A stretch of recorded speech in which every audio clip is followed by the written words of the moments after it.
What's going on, guys? This is Junior, and in this tutorial I'm going to show you how you can use Spring with Spring Security, and we're going to see if we can create a system where we can allow a user to log in, and then we're going to give them a token that's going to be a JSON Web Token, and this token is going to be their access token. And also we're going to give them a refresh token, so whenever the access token is expired, they can just give us the refresh token, and then we'll give them a new access token. So we're going to create a little system, a little application that's going to allow a user to create an account, and then we're gonna give them roles and permissions, create the login functionality. A user will be able to log in, and then once they log in, they will be given the token, the refresh token, along with the access token. So I hope you're excited, and you can use this as a biz project. So if you're working on some similar application, you need to set up some security on the resources, you can check out the link in the description to get the code, and you can use it as a starter for a project. So let's go right into it. So before we dive into the code, let's go ahead and define what a JSON Web Token is. Every time you're trying to learn something new, it's very important that you take some time and try to understand the concepts before you actually start coding anything, because you really need to know what you're doing and why you're doing it. So what exactly is a JSON Web Token? You can look online and you will probably see some fancy definition of a JSON Web Token, but really all it is just a way for an application to transmit information. So it's just a way for application A to talk to application B to transmit information. And the reason it's so popular these days, it's because it's very small and self-contained, and it's also very secure. So because it's small, you can pass it in the request body, you can pass it in the headers, you can pass it in forms. So it's very easy to work with. So it's become very popular with APIs for authorization. And we don't really want to go into a lot of details, but the way it works is your application that's going to give the token to a user, they're going to create the token, take the user information, and then sign the token. And that signature is digital. And whenever the user needs to access the information, the user will then send the token as their authorization. And I'm going to talk more about authorization and authentication. But you have to understand that the token is just a way for the two applications, let's say the front end and the back end, or two back end applications, or just two applications in general, for them to be able to communicate with each other and then exchange information. And JSON Web Token is mostly used for authorization. Let's say there's an API and I need to access it. So I would provide some sort of authentication. So I'll say, hey, this is who I am. I provide my username and my password, and the application will verify who I am. And this is authentication.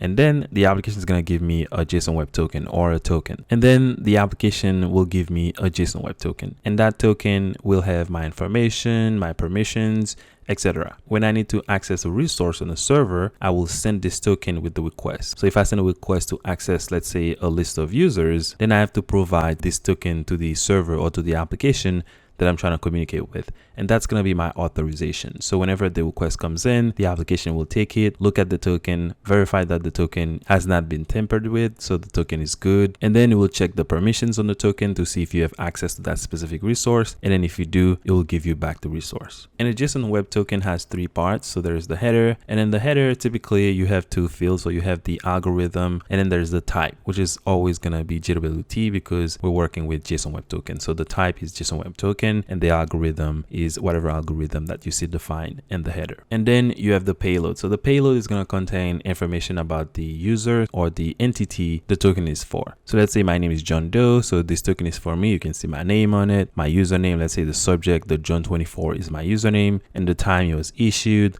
the claims that I have, or the permissions or the authorities that I have. So I can create, I can edit, and that's just an example that I'm showing you. The point is the payload is going to contain information about the owner of the token. And then there's a third part, which is the signature. And to create the signature, you have to take the encoded header, you take the encoded payload, and then you use a secret with the algorithm. You're going to take all that and then sign the token. So that's going to be the signature. And a JSON Web Token would look like this. So all the three different parts, we have the header, and then the payload, and then the signature. So that's what you need to understand about JSON Web Token. It's just a way for an application to communicate, and it's mostly used with APIs for authorization when one entity want to access resource and another entity, and you can replace entities here for servers or applications. So when one application needs to talk to another application, they can use JSON Web Token to verify and authorize the application asking for the resource on the other application. And this is really just a summary. So if you want to know more, more, you can go ahead and Google this, but at least now you kind of understand what the JSON Web Token is and what it's used for. Another important concept that you got to understand is the concept of authentication and authorization. So what exactly is authentication and what is authorization? So authentication is verifying who you are. So let's say you want to access an application, you need to provide some email or a username and a password. So this is verifying who you are. So what's going to happen is maybe at some point in the past, you sign up with this application or with this website or something, and they're going to go in the database and verify that you are actually who you say you are. So if you're John, your username is John, and then you provide your password. So they're going to take that information and then verify that you are actually John because you provide the correct information or some correct credential. And some other ways we do this is by using a login form. So that's like the most popular. You provide a login form to the user, and then they give you some information that only that user would know. So some username and a secret password or something. And then you go in your backend or in your database, you verify that this information is correct, and then you authenticate the user, which means you let the user into the application. And there is also HTTP authentication. There's different methods that developers created, custom methods that people don't even know that certain applications have in some organizations, but that would be authentication. Authorization is everybody has access to the application, but they don't have the same access to the resources. So let's say we have some organization and then they have simple users, they have managers, they have admins, right? So they can all access the application. So they can all authenticate with the application because they need them to be able to access the application to do whatever they need to do in the company, but they can't do the same things or they can't access the same resources. And you've probably seen something like this at some point where there's a simple user, they're accessing the same application, but then when an admin accesses the application, you see that the application looks different, or they can do more things, or they can see more resources. And some other ways authorization is done are access control URLs, so you can control certain URLs. And this is something we do a lot in Spring, where you say, hey, for these specific URLs, you need to have this specific permission, and you can only send this specific type of request. And also access control list, so you can have certain lists of some sort, where you say, hey, if you're not part of this list, then you can access this specific resource. So authentication is verifying who you are and make sure you are who you say you are, and then let you into the application. And authorization is, can you access a specific resource on the application? So if we were to tie this with the JSON Web Token example, whenever the user logs in the first time and then we give them the token, this is authentication. And whenever they send subsequent requests after they log in with the token and we verify the token, make sure the token is valid, and then we get all the permissions on that token for that specific user, then that's authorization. So these two concepts, they're kind of related, but they're not the same. They don't actually mean the same thing. So authentication verifies you, and authorization determine if you can access a specific resource on the server. And a good example is a building. So can you enter the building? That's authentication. So you can enter the building, but can you access a specific room or can you access a specific floor? That's authorization. So let's take a quick simple example of the flow when you secure your application with a JSON Web Token. The first thing that's going to happen is there's going to be some client, that can be a user, that can be another application, and they need to access another application to access some resource on that specific application. So what they're going to do is they're going to send a request, usually a post request, to log in, and that's authentication. So they're going to send some credentials. Here I'm passing in username and password, but it doesn't have to be username and password. It can be some user ID or some combination of a password or user ID or something like that. There might even be two-step authentication. So maybe I'm going to send you a code and then you're going to check it on your phone or something like that, or in your email. It depends. But the point is authentication needs to be done, and that's authentication. The client is going to send some credentials to the application they're trying to access or to some backend application, and then they're going to get a token. So after the application verified that the credentials are correct, it's going to send a JSON Web Token to the client, and that token is probably going to have the client information and an expiration date and a lot more information. Depends on the application. And then what's going to happen is whenever the client then needs to send a request to the same application, of course we don't want them to authenticate again, so they're going to have to send us that token that we gave them as long as it's valid. So say they want to access the user's resource, so they want to access all the users on the system or something, they're going to send some GET request to get all these users and also send us the JSON Web Token to the application. And then the application is going to take the request. It's not going to process the request yet. It's going to check the JSON Web Token, make sure the token is valid. And after that, it's also going to check to make sure that the token has permission to access this resource. And when I say token, that means the user, like the owner of the token, has access to the resource that they're requesting. Because even if the token is valid, like it's not been tampered with, the signature is verified and everything, if you don't have enough permission to access the resource that you're requesting, your request will still be denied. And this is really a high level overview. There's a lot more that goes into this, but that's a very nice summary. So you log in, you get a token, and every subsequent request you send to the application,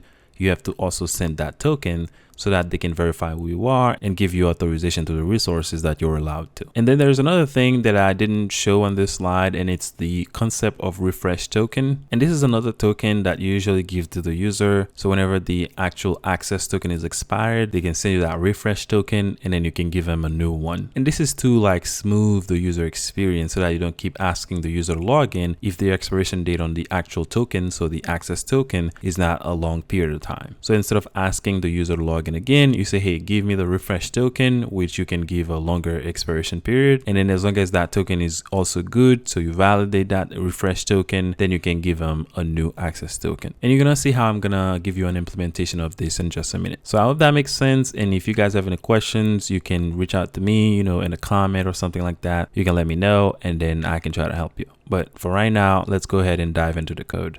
I am currently in Spring Initializer because I want to bootstrap the Spring Boot application. And you can see on the left, I've already put in all the project metadata. So I put in the group ID, artifact ID, the name, description, the package name, and everything. And I'm using a Java version 11. You can use any version you want. As long as it's nothing below 8, I think you should be fine. And we're not going to be deploying this application. So for packaging, you can pick jar or war.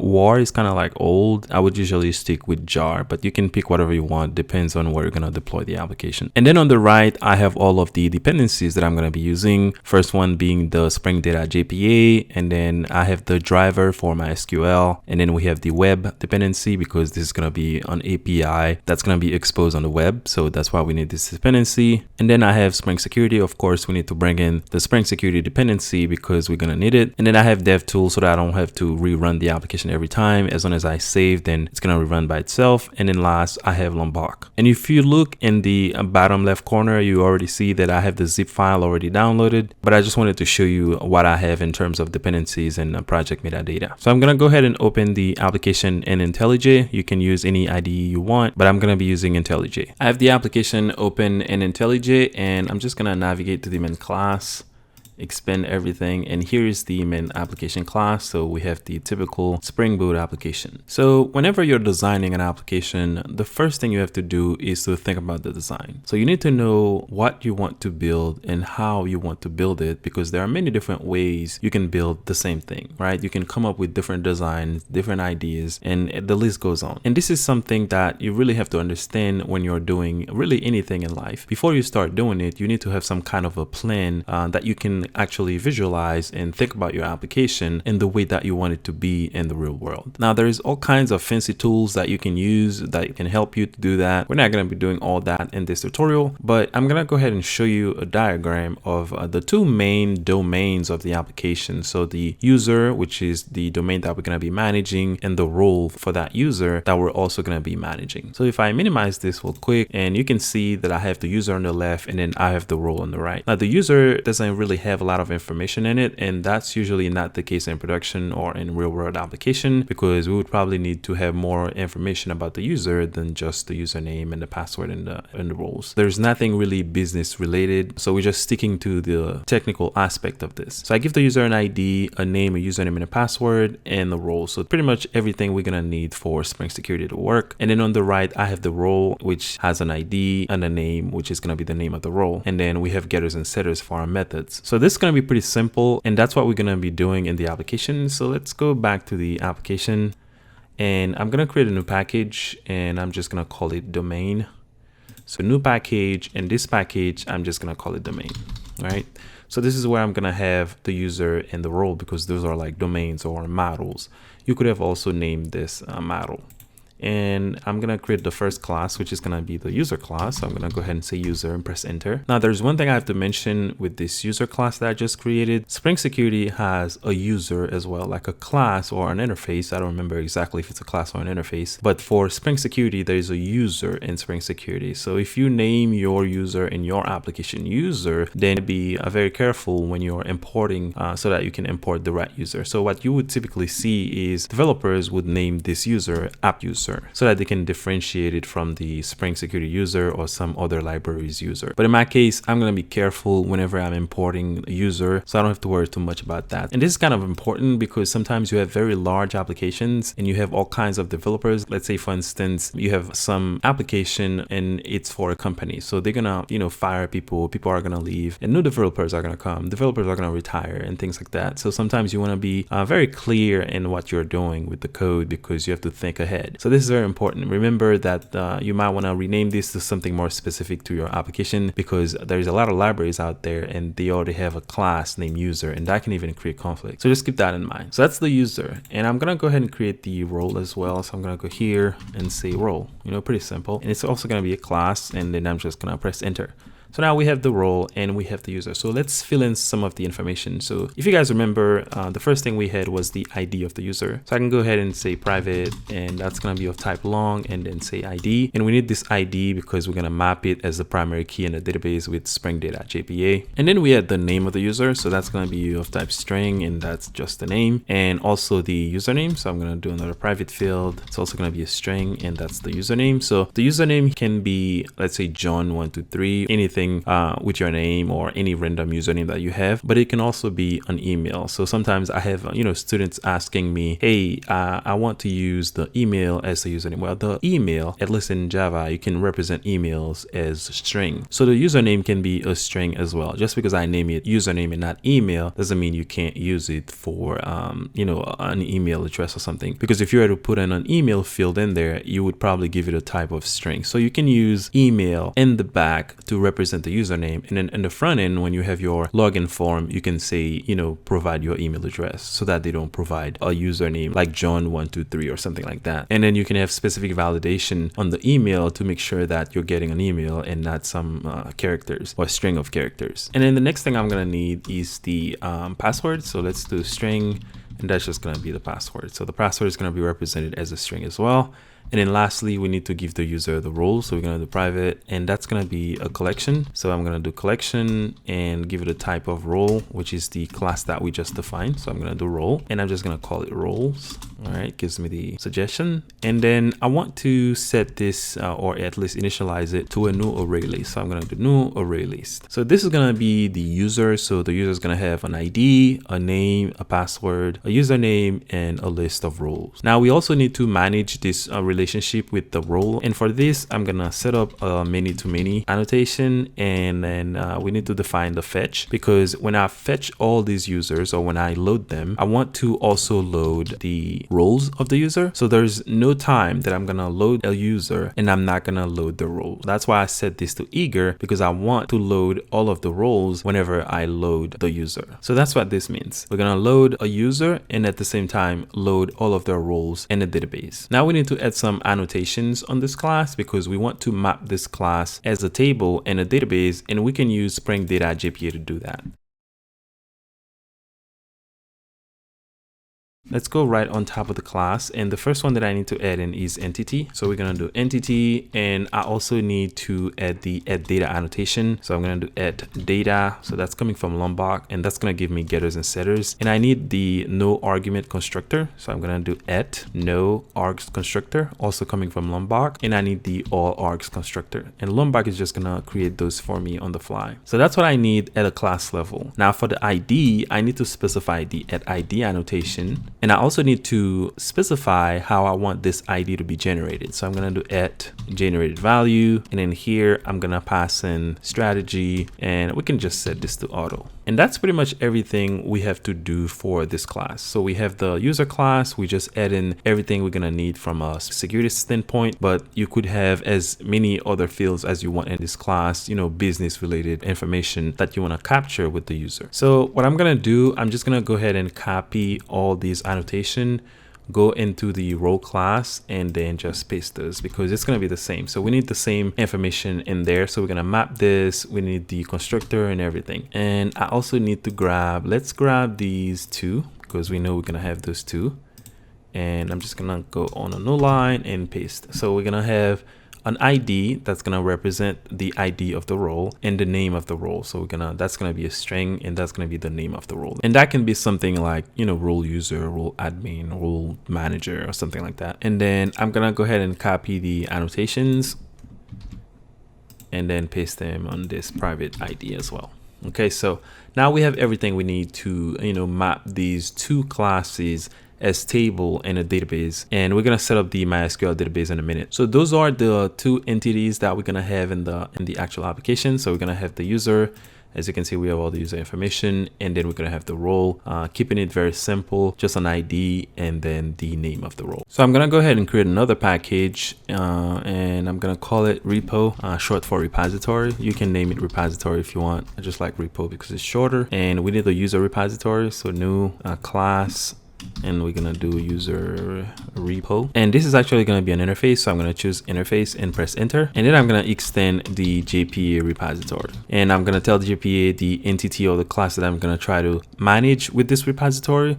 In that case, that's going to be the user class, and then I have to tell it the type of the primary key. And let's go ahead and import user, import class, and this is coming from our domain. Okay, so you can see here there is this user and many different libraries here. So there's one in Spring Security, which is the user details. There's another one here in Spring Security, and then there's another one here coming from Apache, another one again from Apache Catalina, and this is the one we need. That's the one that we just created. So you have to be careful when you name your class user, because there might be different users and different classes and different libraries that your application already imported. So let's select that one, and I only need one method in here, and it's going to return a user. So I'm going to do user, and I'm going to call it find. Let's do find by username. So find by username, and we're going to pass it the username. So that's going to be a string username, and that's pretty much it. And hopefully you guys are familiar with this find by username. So Spring.jpa is smart enough, and it knows how to interpret this as a select statement to select the user by their username, which is the username that we're gonna pass here. And then we need to do something similar for the role. So I'm gonna go back to the repo,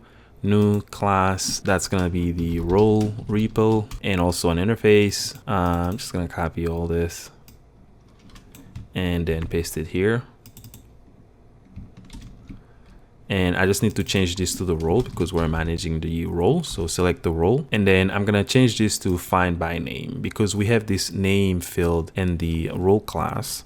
I'm going to change this from lowercase to uppercase, and that's all we need. And also change the type. So that's going to return a role. So we're going to give it the role name, change this as well from username to name. So that's the role repository. It's going to return a role if we give it the name of the role. And remember, you have to have this field name and this role class, which we do have in here, as you can see here. So that's the role repository, pretty simple. And I'm going to clean up this import here because I'm not using the user in this class. And that's all we have to do.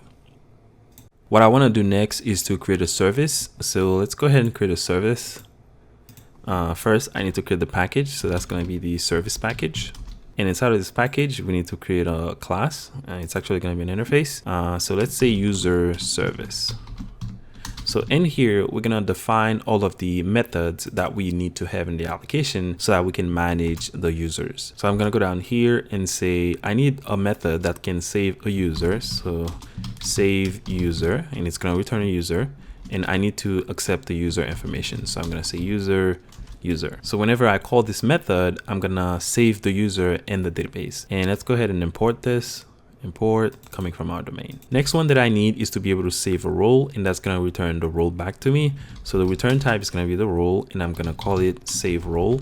And of course, it's gonna take the role. So I'm gonna say role, and then pass in the role. And we need to import the role as well. So let's do import, and that's coming from our domain. And then next, I need to be able to add a role to a specific user. And this method is not gonna return anything. So I'm gonna say void, and let's say add role to user. You can come up with a better name if you can think of a better name. But I'm gonna go with this. And the first thing we need is the username of the user. So we're gonna say username. This is also assuming that we're not gonna have any users in the database with duplicate usernames. So let's say, for instance, we have a user in the application and their username is John123. So we need to have a mechanism where if we already have a user with that specific username, we don't allow another user to create an account with username John123 because this username is already taken. So this is the assumption here. And then we need to have the role name, and that's also going to be a string because we need to find that role in a database and then attach that role to the user. So we're going to say role name that we need to have so that we can add this role to a user. And then I need another method. So that's going to return a user. I'm just going to call it get user, and let's pass in the username of the user because we need something so that we can go fetch that user in the database. So we can pass in the ID or the username. In this case, I'm passing in the username, assuming that all the usernames are going to be unique. And then I need one last one that's going to return a list of all the users.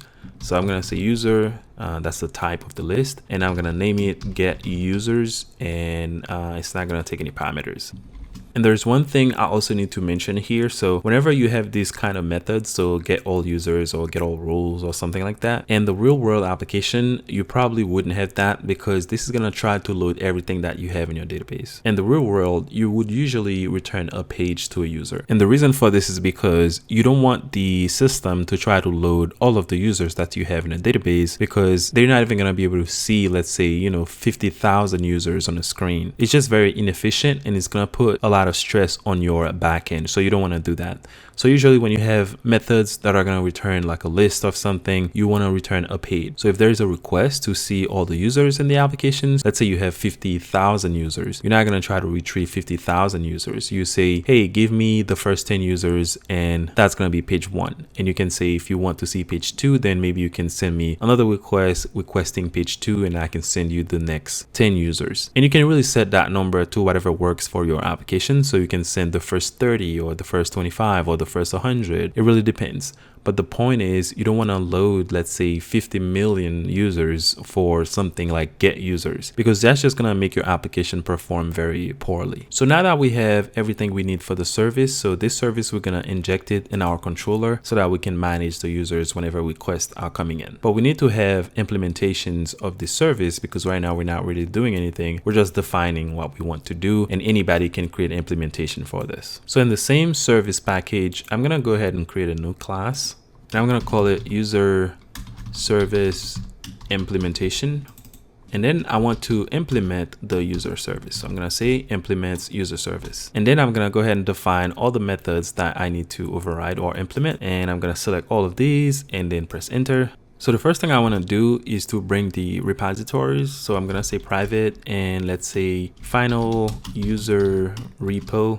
And let's name this user repo. And I also need to bring in the role repository. So let's do something similar. So private final role repo, and then name it role repo. So those are the repositories. So those are communicating with JPA directly, which in turn is doing a lot of things in the backend to create those queries for us and then query the database for us. And then I want to go on top of the class and make sure this is a service class.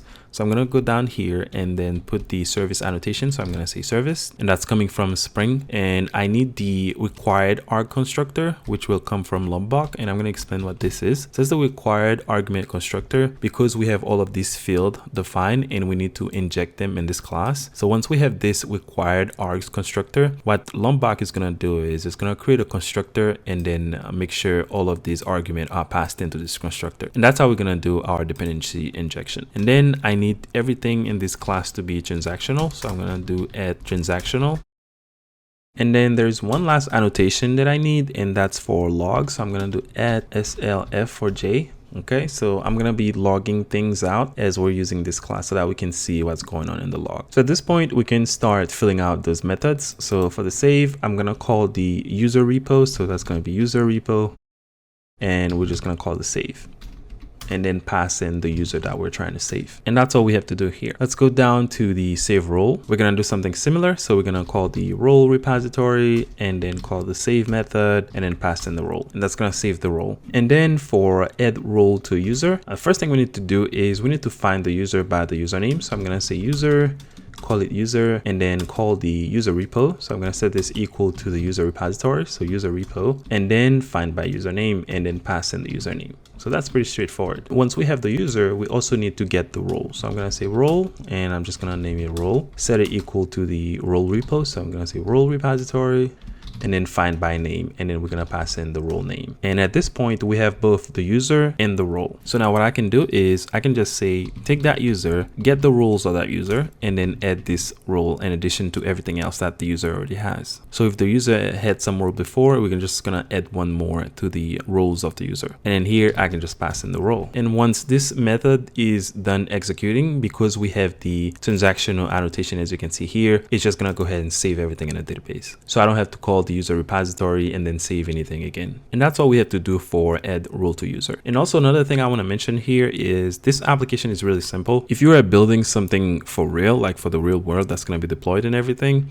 you would probably have more going on here, like more logic going on here. You wouldn't just save a user. You would probably have validation on the name and username and things like that. But we're keeping it simple here. So let's scroll down to the get user, and we're going to call the user repo again. So user repo that find user by username, and then just pass in the username. So this is going to return the user. And then to get all the users, so I'm just going to come here and then call the user repository again, and then call the find all. So that's going to return all the users in the database. And that's everything we have to do for the implementation of this specific service, or for this specific implementation, because you can have multiple implementation of a single service. But in our case, we only have one, which is just that one.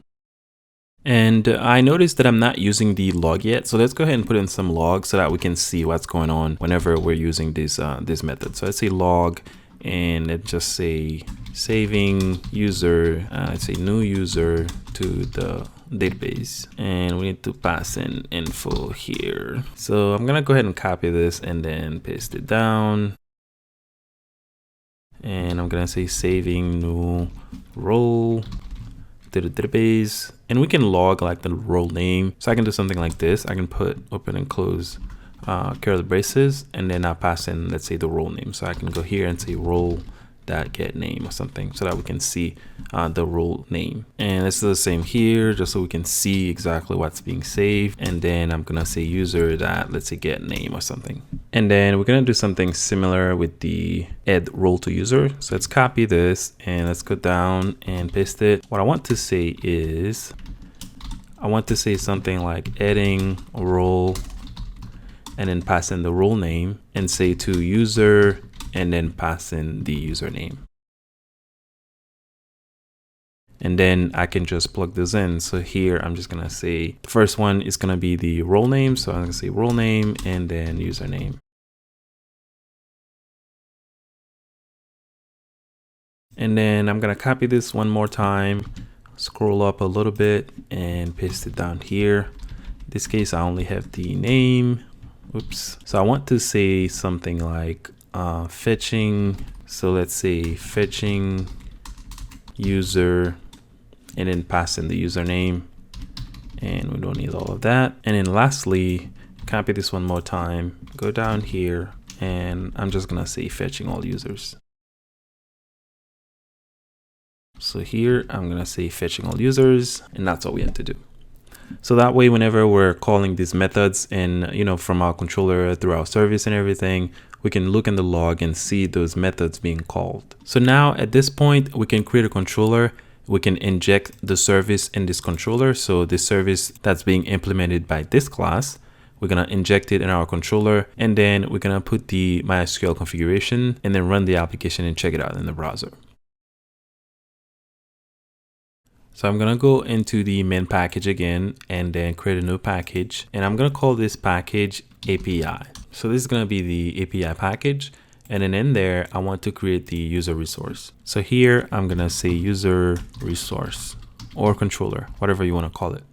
So in the user resource, the first thing I need to do is to inject the controller. So I'm going to go ahead and do something similar again that I did in the implementation. So I'm going to do private final, and then I'm going to call the user service. So user service, and then give it a name of user service. And then I need to make this class a controller. So I'm going to add the add controller annotation, or REST controller in this case. So REST controller, and also the required args constructor. So let's do add required args constructor so that we can inject this field into the constructor. And then I need the request mapping so that I can give this entire class a base path. So here I'm gonna put this second. So I'm gonna say add, and then I do request mapping. You can see it coming up here from Spring, and then pass in a path, which is going to be a string. So I'm going to say everything in this class or everything in this API, they're going to live under API. And let's create a method to return a list of all the users. So I'm going to do public, and I'm going to make this return a response entity. So response entity, and I need to pass in a type to this, and this is going to be of type list of users. Okay, so you have to just give this a type because the response entity is a generic. And I'm just going to give it the same name. So that's going to be get users. And of course, that doesn't take any parameters. And in here, all we have to do is to go ahead and call the service and then have it return the users from the database. So here I'm going to say return a response entity, and I want to return the OK to the user to let the user know that everything went well. And then I can add a body, and in the body, I'm going to call the user service that get users. So that's going to return all of the users and the body of the response. And that's really all we have to do for this specific method. So let's go ahead and import this user, import, and also import the list. And then after that, we need to add in the annotation that we need to add on here to determine if this is going to be a post or a get request. So here, I want this to be a get request. So I'm going to do a get mapping and then make this go to, let's say I want this to go to /users.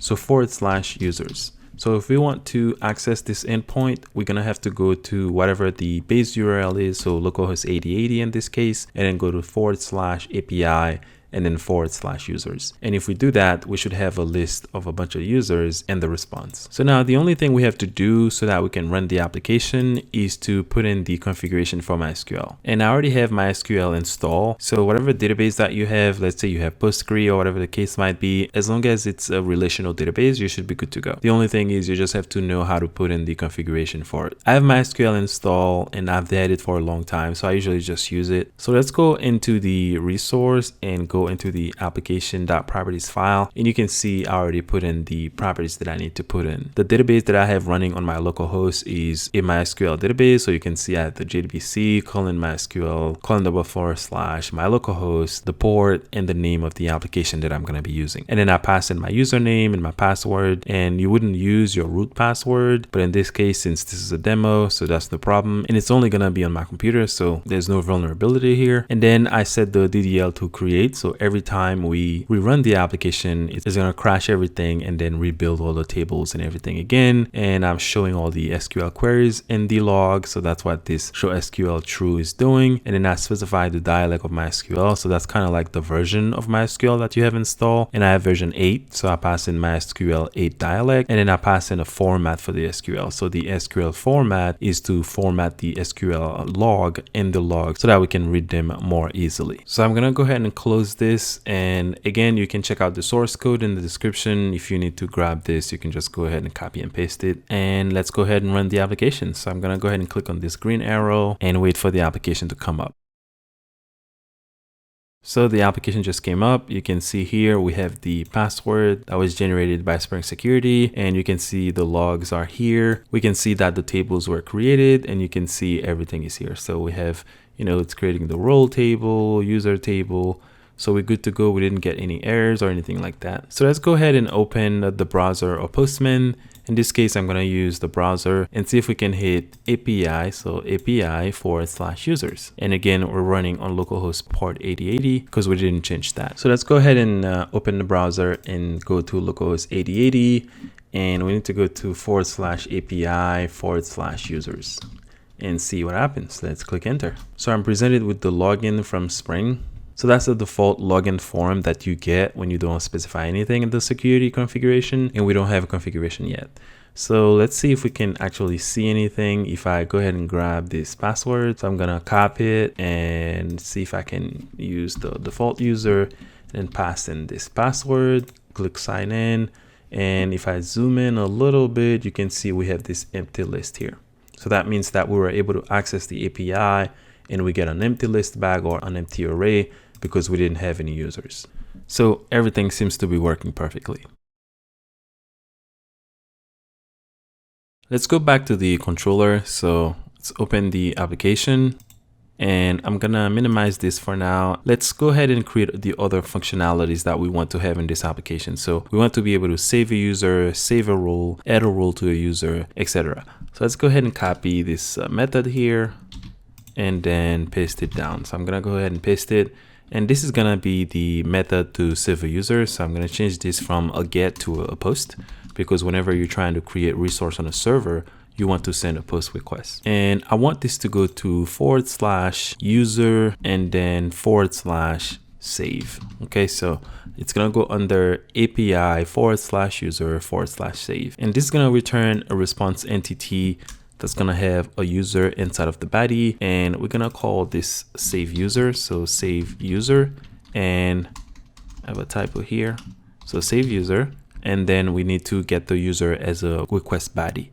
So we need to pass in the simple request body annotation. So let's say request body and then pass in the user. So we're gonna say user, give it a name of user. And we're gonna call the service again. So we're gonna return a 200 OK for the user, assuming everything went well, and then call the service. And then we need to call the save user. So here I'm gonna do control space and then call save user and then pass in the user. So that's pretty simple, very similar to what we just did. The only difference is we're calling different methods from the service. And then I need another one to save a role. So I'm gonna copy this one more time and then paste it down.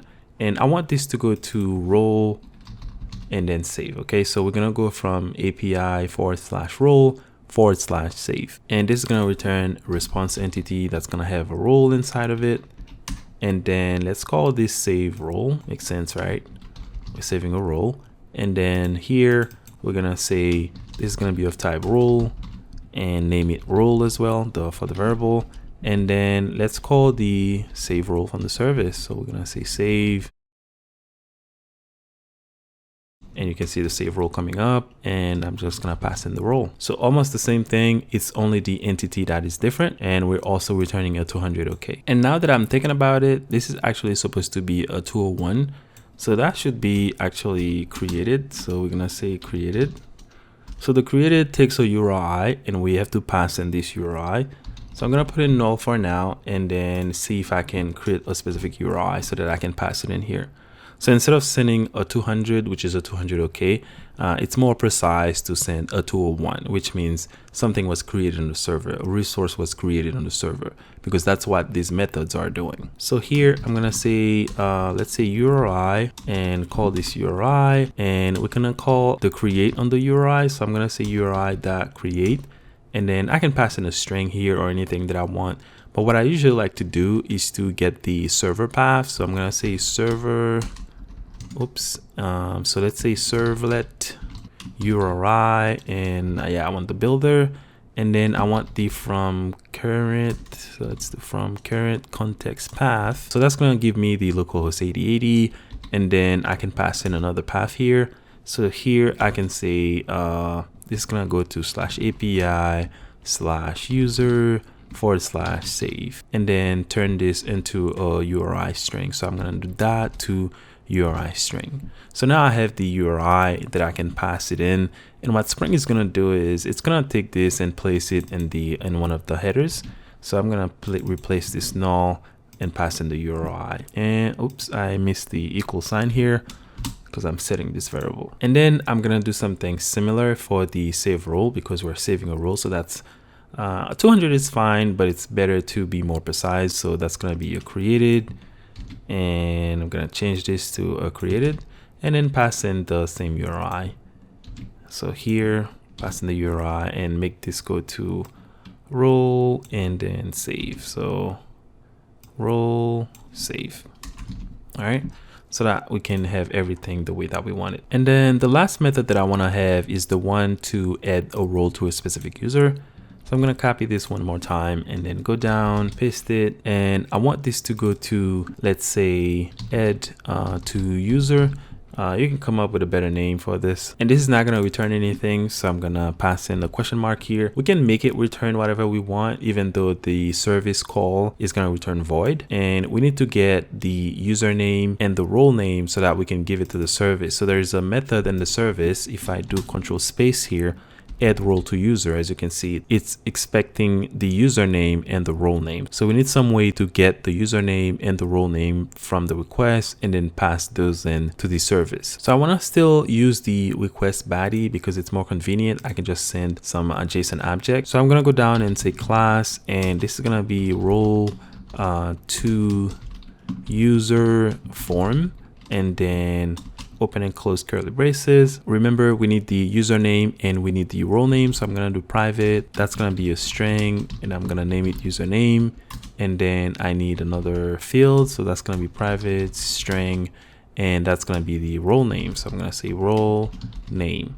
And I can use the data annotation so that I can have getters and setters, because that's really what I need. I'm going to do at data.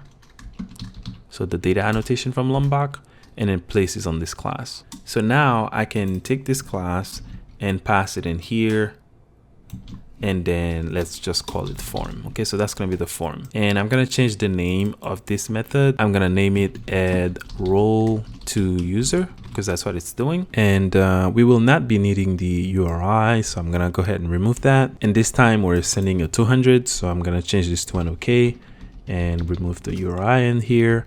And in the body, I want to call the save role to user. So we're going to say dot save role to user. Oops, not save role. What did we call it? So let's do dot add role to user. So we're going to call this method. And then from the form, we're going to get the username and then get the role name. So we're going to say form dot get role name, and close everything. So we're gonna get an error because this is not returning anything, and we're returning something here. And I'm gonna go ahead and copy all this. Actually, I'm gonna cut it and then place it up here. Okay, because this is returning void, so we're just gonna call it up here. And then since we're not gonna have the body in here anymore because we just wanna send a HTTP response of OK to the user, we can just call the build. So we're gonna just build this response, and I need a closing parenthesis here. All right, so that's all we have to do for the controller. So we have a way to fetch all the users, save a new user, save a new role, and then add the role to a user. So we should be able to test all of these functionalities. And also this is supposed to be outside of this class. So I'm gonna remove it from here, go outside of the main class, and then paste it here. So there are two ways we can test those methods here. We can either run the application and then use Postman to test everything, or we can, pass in some data in there as the application is starting so that we can save some stuff in the database so that when we check it in the browser, we can see something. So I'm gonna go with the second approach, and I'm gonna go into the main class, so the user service application class, and then I'm just gonna create a bean of type command line runner. So I'm gonna go down here, and then I'm gonna say command line runner, and let's just call it run, and let's pass in the user service. So I'm gonna say user service and name it user service. So we're injecting the service inside of this command line runner. So let's do return arg open and close curly braces. So everything inside of this open and close curly braces will run after the application has initialized. So we can use the service to save role, save user, and add role to user. So we can do something like user service that save role, and then pass in a new role. So I'm gonna say new role, and the first thing we need to pass is the ID, and we know that this is gonna be generated on the fly. So JP is gonna manage that for us, so we don't have to pass any ID here. So I'm gonna pass in null, and then I'm gonna pass in the actual role name. So here I'm gonna say role underscore user. So that's going to be the first role that I'm going to add into the application. I'm going to go ahead and do that for a few more roles. So role manager, role admin, and then role super admin. Now that we have the roles, we can go ahead and start adding some users. So I'm going to say user service again. So calling the user service, and then save user. And we need to pass in the new user. So we're going to say new user. And again, for the ID, we pass in null.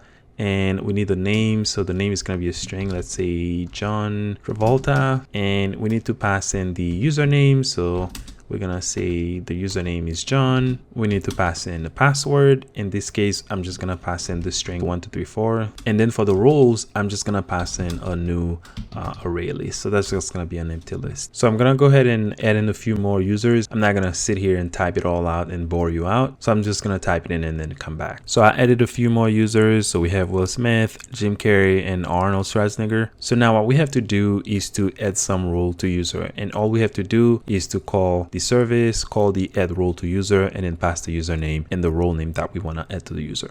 So I'm gonna go down here again, call the service again.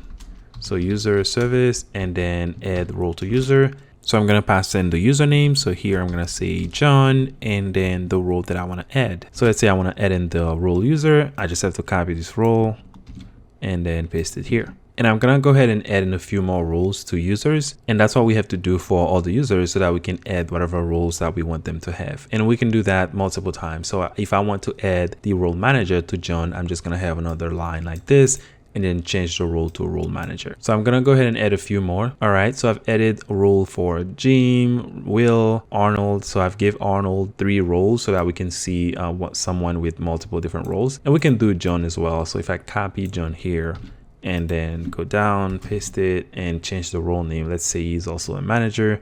So I'm gonna copy this name and then paste it here. All right, so whenever we run the application, we're gonna create those roles, and then we're gonna create those users, and then we're gonna add those roles to these specific users. That way, when we check it out on the browser, we can actually see some data. So let's go ahead and rerun and stop and rerun. The application is up and running. I'm gonna copy this password again. Copy, go back to the browser, and let's try to refresh this. All right, this is too zoomed in. I'm gonna zoom out a little bit, and then let's pass in user and the password. Sign in. So I see that I got no users, which means the code that we just put in, it didn't run. And I think I know why, because we didn't add the bean annotation, so it didn't get picked up by Spring. So let's go ahead and do bean, and this is supposed to be uppercase. So now everything should work fine. So let's go ahead and rerun the application. So stop and rerun. All right, I can already see on the log that everything has been inserted into the database. So let's scroll up and see if we can retrieve this password. I'm looking for this. Gonna go ahead and select everything and copy, and back to the browser. If I refresh this, it's gonna ask me to log in again, to zoom out a little bit, and pass in the default user. So there's a default user and then the password. And now sign in, and you can see we have the data in JSON format. So John has 2 roles, so role user, role manager, and then we have everyone else, as you can see here. And Arnold has 3 roles, so role super admin, role admin, and also role user. So everything is working as expected.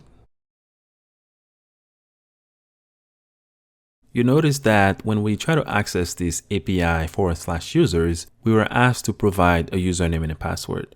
And we didn't use any of our users here. And that's because by default, Spring put in some kind of a configuration in the back that's using session, and it generates this random password for you that you can see in the log, and you can log in with user, and I think you can also log in with admin, but user and then the password that is generated by Spring. And Spring is using session to keep track of who is logged in and stuff like that. But that's not what we want. We want to be able to tell Spring Security that we have our own users, and we want to use those users to be able to log in into the application. And we want to tell Spring Security what specific role in the application have access to. So authorization to specific resources depending on the role of the user.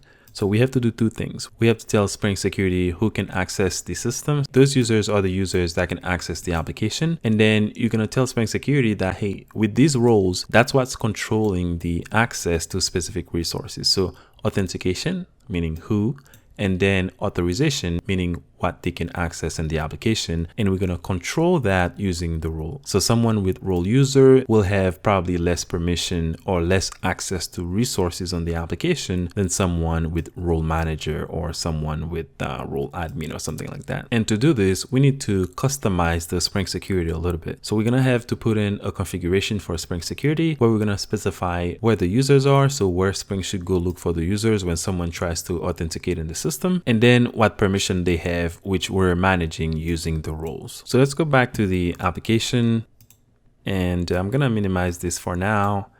And let's go ahead and create a new package. So package, and that's going to be the security package. So I'm going to do security and then press enter, and then create the security configuration class. So here I'm going to say class, and I'm going to call this security config. So in this class, we need to add in some annotations. The first one is going to be configuration because we want this to be picked up by Spring. So we're going to do configuration. And then we need to add in enable web security. So we're going to say enable web security. And I'm going to be doing some dependency injection. So I'm going to say required args constructor. And then to tell Spring what we're trying to do, we need to override certain methods from the web security configurator adapter, which is the main security class. So I'm going to extend the web security configurator adapter. So we're going to say web security configurer adapter. So this is the class that we need to extend so that we can override certain methods and then tell Spring how we want to manage the users and the security in the application. So let's right click and do generate, and let's go to override methods. I'm gonna go ahead and expand this, and I want to override the second one. So the configure that takes the authentication manager builder. And I'm going to go down and then override another one. So I'm going to go and do generate override methods, and I'm going to override this one. So the one that takes the HTTP security. So for the first one, the first configure that takes the authentication manager builder, I'm going to show you a few things here. So there are many different ways you can tell Spring how to look for the users. And the first one is in memory. So I can select in memory, and then I pass in a username and a password so that Spring can use to check for users whenever users are trying to log into the application. And I can also use JWT authentication. So I can create a service class and then pass in all the queries and everything, and then use JWT to make my own requests, and then override the JWT user detail manager configurer and do all this stuff. But we're not going to do that. We already have JPA, and JPA is already doing a lot of work for us. We don't want to have to do that by hand. But the one we're looking for is down there. So the user detail service. So let's go ahead and select that one. So the user detail service is going to accept a user detail service, which is a bean that we have to override and tell Spring how to go look for the users. So let's go ahead and bring in this bean. So I'm going to go on top of the class and then say private, and this is going to be final, and then say user details service. And this is provided by Spring Security, and then let's name it user detail service. And because we have required args constructor, this annotation is just going to create a constructor for us on the fly and then inject this guy inside of the constructor. And this will be the way we do our dependency injection. So now we can pass in this user detail service inside of this user detail service because that's what it's expecting. And then we need a password encoder. So we're going to say password encoder, and we need another bean for that. And I'm going to go up here and then bring in another field, which is going to be the bcrypt password encoder. So I'm going to say BCR, and that's the password encoder that I'm looking for. And I bring it in. It's going to be injected the same way as the first one. And then I'm going to pass it in here as my encoder. So that's all I have to do here for the user detail service. But now remember, we don't have any configuration or any override for these two beans. So somehow in our application, we need to create two beans in our application and tell Spring how we want to load the user, and then create a bean for the password encoder. We can create our own password encoder, but we can just use the one from Spring, which is pretty secure. So let's go ahead and do the second one first because it's really easy. We just have to create a simple bean of type bcrypt password encoder. I'm going to go into the main class, so the application class, and then create the bean. So I'm gonna go here and I'm gonna say add bean. I want the password encoder, so I'm gonna say password encoder and give it a name of password encoder. And I just want to return the bcrypt password encoder. So I'm just gonna say return a new bcrypt password encoder. So whenever the application runs, then we will have this bean available so that it can be picked up by Spring. So the password encoder is taken care of. Now we need to do the user detail service. And one way we can do this is to implement this user detail service and then override that one method it has that Spring needs to know how to load the users and then check their username and password and everything. So let's go into the user service implementation where we're already implementing the user service. We can just go ahead and implement the user detail service. So we're going to say user detail service. And because we implement this user detail service, if we go inside of it, you can see that we have to override this method. And this is the method that Spring uses to load the users from the database or wherever they might be. So let's go back and let's implement this method. So implement, that's the load by username, and then click OK. And it puts it at the bottom, and I'm just gonna go ahead and move it at the top. So I'm gonna move it up here, and we're just gonna work on it. So this is gonna take the username. So I'm gonna change this to username. We can just load our user using the user repo by just passing in the username of the user. So we're gonna say we're looking for a user. And to get this user, which is the users in our database, you just have to call the user repository and then find by username and then pass in the username that the user gave. And we can check to make sure this user is not null. So we can say if this user is null, then we want to throw an exception to let the user know that there was an exception, like something was wrong. We didn't find this user. We got some bad username or something. I'm gonna pass in a login first, so log error, and then pass in a message, user not found in the database, for instance, and then throw the exception. So I'm gonna say throw new username not found exception, and I can pass in the same message. If the user is not null, which means that when we try to retrieve that user in a database using the username, we were able to find the user. So in this case, then I'm gonna have an else statement, and I'm gonna pass in another log here. So just copy this and paste it here and change this to info user found in the database, and then we can pass in the username. Now what we need to return is the Spring Security user. So we have to return a user here that is the Spring Security user coming from the core user details user. So what I can do is in here, I'm gonna say return a new let's say org dot, and I need to go to Spring Framework dot security dot core that user details that user. Okay, so because we want to differentiate from this user up here, I'm just putting in the full qualified name for that specific class. And we can go inside this user so that we can see what we need to pass. And you can see here we have to pass in the username, password, and a list of authorities or roles or permissions.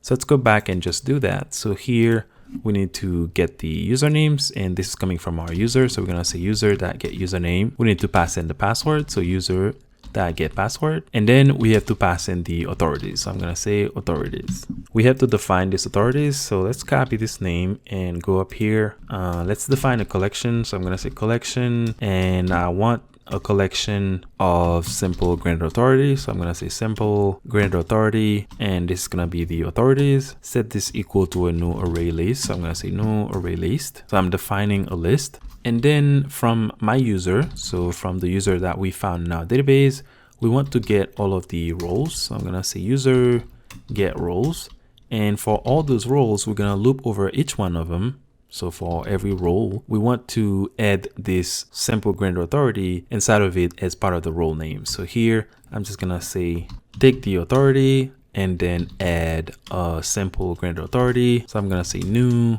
simple granted authority, and this takes a string. So I'm gonna say role.getName.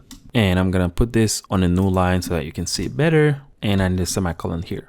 So we're looping over all the roles of this user, and then for every single one of them, we're gonna create a simple granted authority by passing in the role name, and then we're gonna add it to this list. And this is the list of roles that we're gonna pass in into this user here from Spring Security. And we can go back inside of the user again. You can see the authorities can be any collection that extend the granted authority. And if we go back and go inside of the simple granted authority, you can see that it's implementing the grant authority. So simple grant authority is a valid class to return here, or a valid type to return here. So now we will have a bean of this type, and we have overridden this method, and we have told Spring how to find the user, and we have returned the Spring Security user that is expecting to be returned, so that it can take this information and then do the password comparison and check all the authorities and everything. We can go back to the security configuration and then complete this method right here. So earlier when we were trying to access the application, where we had to provide the username user and the password that was generated by Spring was using a session policy that was stateful. So it was using session and then save something in memory, tracking the user by giving them a cookie. So we don't want to use this system. We want to use a JSON Web Token system, or a token system, where the user logs in, we give them a token, and we don't keep track of the user with no cookies or anything like that. The way we can configure this is by configuring the HTTP security, as you can see here. So the first thing I want to do is to disable cross-site request forgery. So I'm going to do HTTP and then do CSRF and then do disable. And then I'm going to do HTTP session management session creation policy. I want to specify stateless. And I'm going to see if I can do a static import for this. And let's go down and do HTTP authorize request and do any request permit all. We're going to allow everyone to be able to access this application at this point. And then I need to add the filter. So we're going to have a authentication filter so that we can check the user whenever they're trying to log in. And we need to tell this configuration about this filter. So we're going to do HTTP and add filter. For now, I'm going to pass a null because I don't have the filter yet. So let's go ahead and work on this filter right now. I'm going to create a new package and just call it filter. We're just going to place our filters in this package, and I'm going to create a new class. I'm going to call it custom authentication filter. And inside of this class, I want to extend the username password authentication filter. And once I extend this class, I need to override two methods. So I'm going to do generate override methods, and I want to get the attempt authentication. So whenever the user tries to log in, and I'm going to go down a little bit. I also need to override the authentication successful. So override method, and I'm looking for successful authentication, which is right here. So you can override this unsuccessful authentication as well if you want to do something if the login was unsuccessful. And you usually would use this if you want to have some sort of cache where you want to stop brute force attack. So you would try to see how many times a user is trying to log in within a specific window. And if they have exceeded the number of times that you give them to log in, let's say within 5 minutes or something, then you would lock the account or something like that. And if you want to learn how to do this, the security course actually has an implementation for this, so you can go ahead and check that course out. But in this case, we're not going to do this. We want to be able to send the access token and the refresh token whenever the login is successful. So in that case, we're just going to override the successful authentication, which is going to be called when the login is successful. So I'm going to click on this and click OK. And I need to import the log so that I can log some stuff out. So I'm going to do add SL F4J, and that's all I have to do. And I also need a constructor. So let's do private, and we need to bring in the authentication manager because we're going to be calling the authentication manager to authenticate the user. So we're going to inject it in this class. So I'm going to say authentication manager and give it a name of authentication manager, and then create a constructor. So I'm going to copy this name and go down here. I'm going to do public custom authentication filter and then pass in the authentication manager. So I'm going to copy this and then pass it in the constructor. And say for this authentication manager, set it equal to the authentication manager that we're getting in this constructor. I'm going to put a space here and another one here. All right. So we have the constructor, we have our field, we injected in the constructor. Now we need to work on the attempt authentication. So we need to call the authentication manager, pass in the user credentials, and then let Spring do its magic. And then whenever the login is successful, in which case this method will be called, then we have to send in the access token and the refresh token to the user in the headers or in the response or something. So first, let's work on the attempt authentication. So I'm gonna remove this and let's see if we can get the username. So I'm gonna do string username and set this equal to the request, and I'm gonna try to get the parameters, which is gonna be the username. So we're gonna say username. Okay, so we're gonna try to retrieve the username this way, and then we can try to get the password. So I'm gonna change this to password and change the variable name as well. And I'm gonna log this information so that we can see it. So log that info.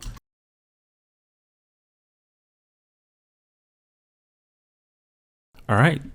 So we can see those in the log whenever the user is trying to log in. And then I need to create an object of username password authentication token. So we're gonna say username password authentication token. So the second one, and I'm just gonna call it authentication token, and then set it equal to a new username password authentication token. And this takes the username and the password. So I can just say username and then password. So we're really not doing much here. So we're just grabbing the information that is already coming with the request and then pass it into the username password authentication token. And then we call the authentication manager. We tell the authentication manager to authenticate the user that is logging in here with this request and this information. So I'm going to go down and say return the manager that authenticate and then pass it in the authentication token. And that's all we have to do in this method. And if you want the user to pass in the body as a JSON object, you can use the object mapper and then grab the information you need from the request that way. But I'm just gonna keep it this way because it's simpler. And for the successful authentication, so the flow is the user is going to try to authenticate. This method is going to be called because we're going to try to attempt to authenticate. If the authentication is not successful, Spring is just going to spit out an error to the user. But if the authentication is successful, then it's going to call this successful authentication. So in this method is where we have to do all the stuff we need to do so that we can generate the token and then send that token over to the user. And you can already see that this method takes the request and it also has the response. So we can use that response to pass in headers or pass in something in the body. And in our case, we're gonna just pass in the token that we need to send to the user. So let's place this custom authentication filter in the configuration. So add filter, we're gonna say new and then pass in the custom authentication filter. And let's just import this right now. Import. And remember the constructor, it takes a parameter, which is authentication manager. So if we go back to the configuration and if we look inside of this class, we will see that there is an authentication manager that we can just bring into this class and then pass it into this guy.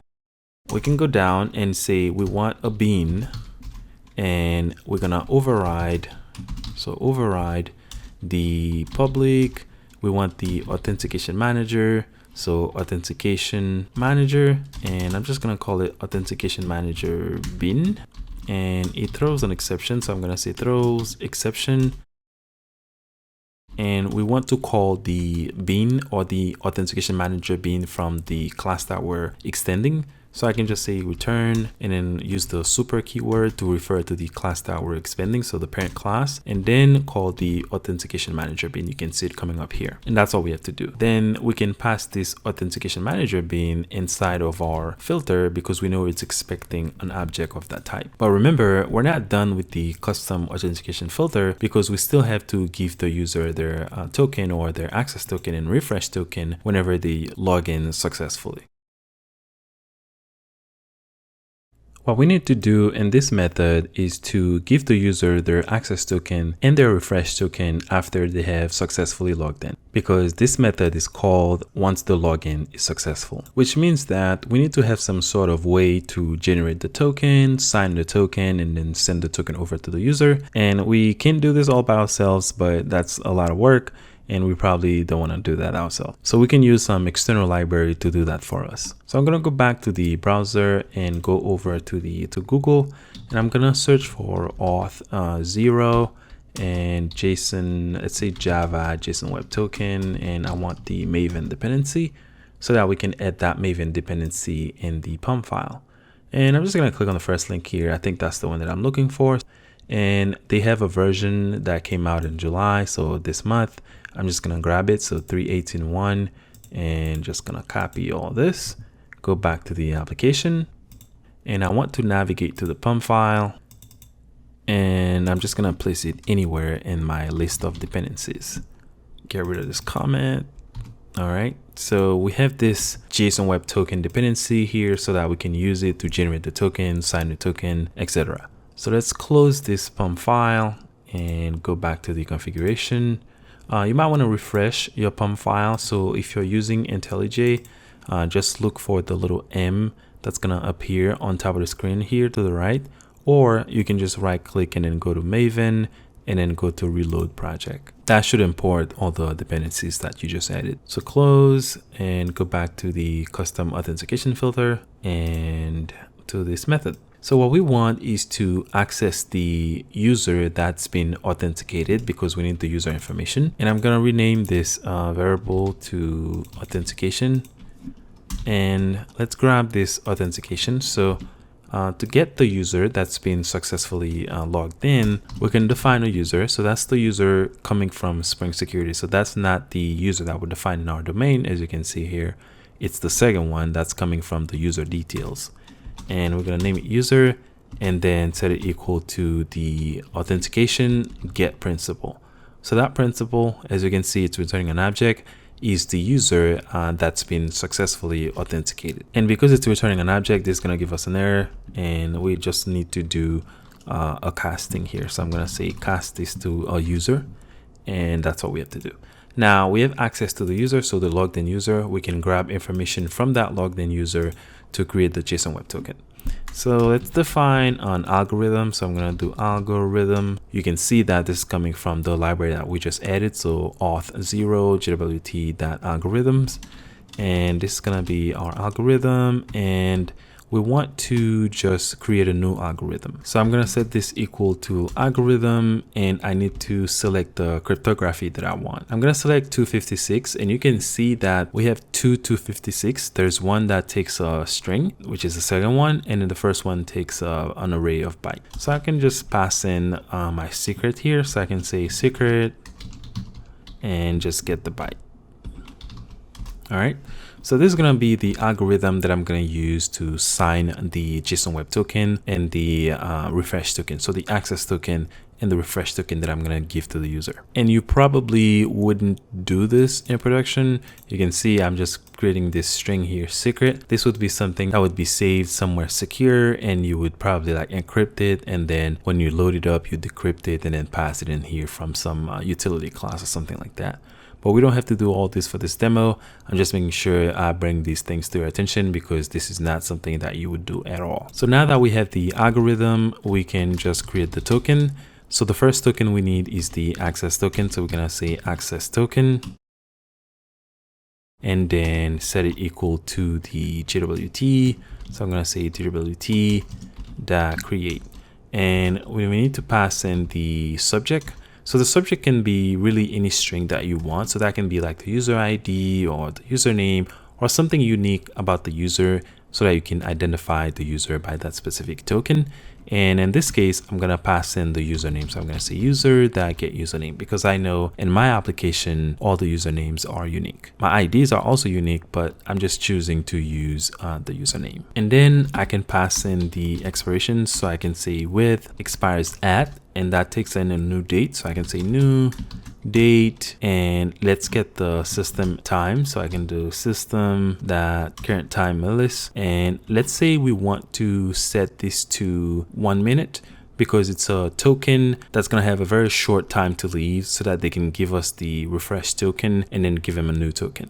But let's put 10 minutes for now. So 10 multiply that by 60 and multiply that by 1000 because this is millisecond, and I need to put the plus sign here. All right, so we're getting the current time of the system. We're adding 10 minutes to it. And I can also pass in the issuer. So say like the company name or the author of this token. I'm just gonna grab the request and then get the request URI. Actually, let's get the URL, and then I can just convert this to a string. So this is gonna be the URL of our application. And then I can pass in all the claims. So all the roles for that specific user. So I can say with claims, and you can see I'm gonna have to pass in the name of the claim and a list of some sort, which is gonna contain contain all of the claims. So I can pass in a string here, and I'm gonna say roles. So that's the name that I'm gonna give as the key to this list of roles that I'm gonna have. And then I can do user.get authorities, and I can actually use the stream API. So I'm going to do stream and map everything to some kind of a list. So I can say map and then use a method reference. So I'm going to do granted authority, a double colon, get authority. So that's going to give me a simple string, and then I can just collect this to a list. So collect to list, and that's going to be all the claims of the user. So whatever permissions or authorities or roles that we put in for that specific user, we're going to pass those in into the token as the roles of that specific user. And then we can just sign this token with the algorithm. And that's all we have to do. So this is the access token. Remember, we also have to pass in the refresh token. So I can copy all of this, go down, paste it, and change this to refresh token. So refresh token. And for the refresh token, I need the subject, so pass in the username. So we're gonna give this more time. So you can give this like, a week or a month or even 6 months or a year, depends on the application and the security concern. So I'm just gonna say 30 minutes, and I don't need to pass in the roles. So I'm gonna remove that, and that's all we have to do. So now we have the access token, we have the refresh token. We can use the response to send those to the user in the front end. So I can do response.setHeader, and we can just pass those in as headers. So I'm gonna say access token. This is the access token, and then do the same for the refresh token.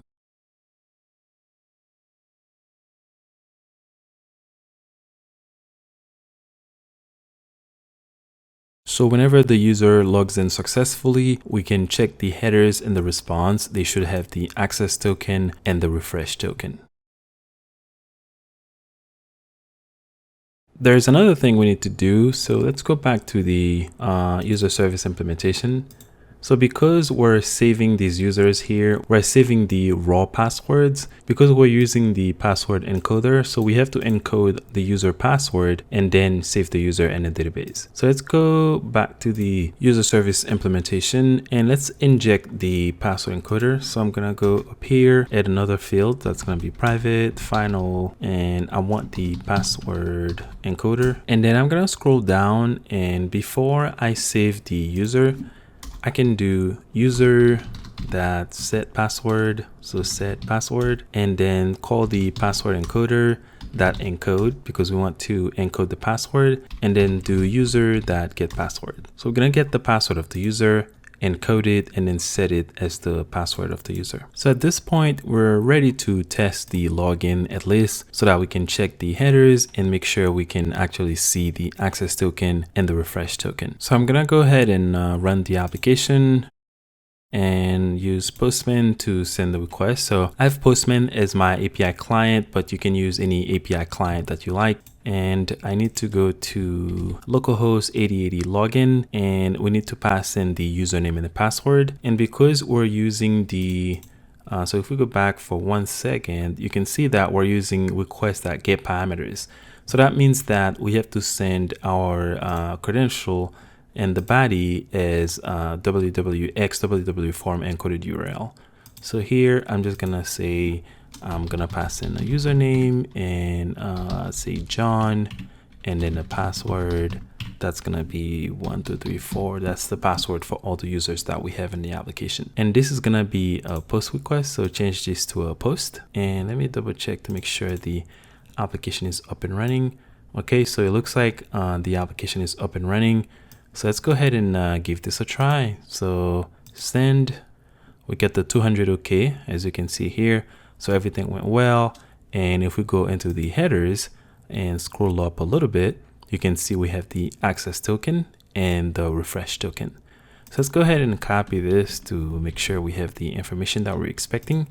And let's go to JWT, I think .io. All right. And then let's zoom in a little bit and paste this in. And there you have it. you can see that the subject is John, the role is role user, the issuer, so the owner or the whoever give you this token, so that's the URL. And then the expiration, you can see it's right here. The date is here. So the token is working, and we can also check the refresh token. So let's go back here and select the refresh token, back to the browser, paste this. You can see it's for John, and here's the expiration, here's the issuer. So everything is working as expected. You can use the object mapper to pass in JSON here. So from the request, you can transform this. But what I want to do, instead of setting headers here, I want to actually send something in the response body. So what I'm going to do is I'm going to go ahead and comment on these two lines out. And then I'm going to create a map. So I'm going to say map. And that's gonna be a map of string in string, and then I'm gonna call it let's say tokens, right? So you can give this any name you like, and then I want to set it to a new hash map, and then I'm gonna add the tokens inside of it. So I'm gonna say tokens that put, and then I'm gonna say let's just copy this and then paste it in here. So that's going to be the access token. And then I'm going to do the same for the refresh token.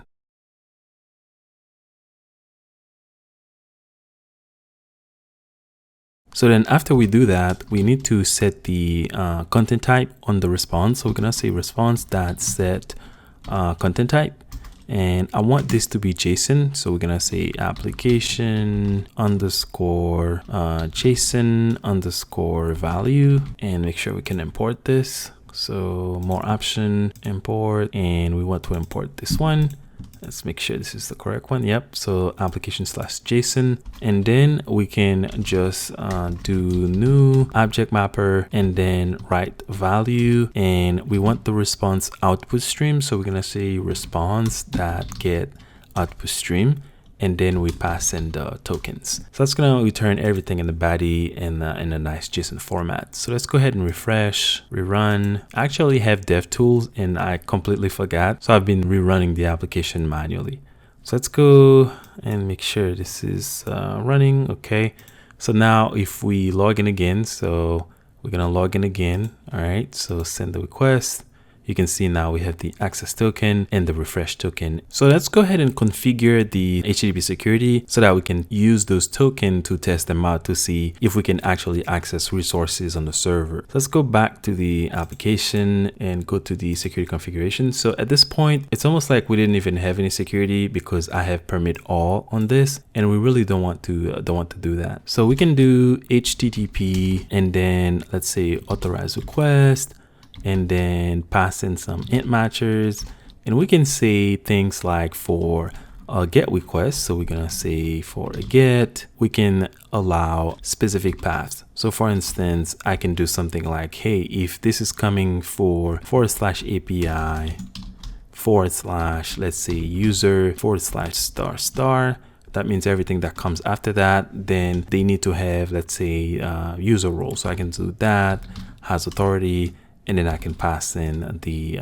user role. So I can do role underscore user. So you can be very flexible and you can have very granular security in your configuration. And this is supposed to be int matchers. So int matchers, and we can keep doing this. So you can say, hey, for us post request. So let's do another one just for the sake of this demo. So let's go here and say, hey, they need to have the role, let's say admin, if they need to access, let's see what routes do I have in this application. Let's go to the API resource.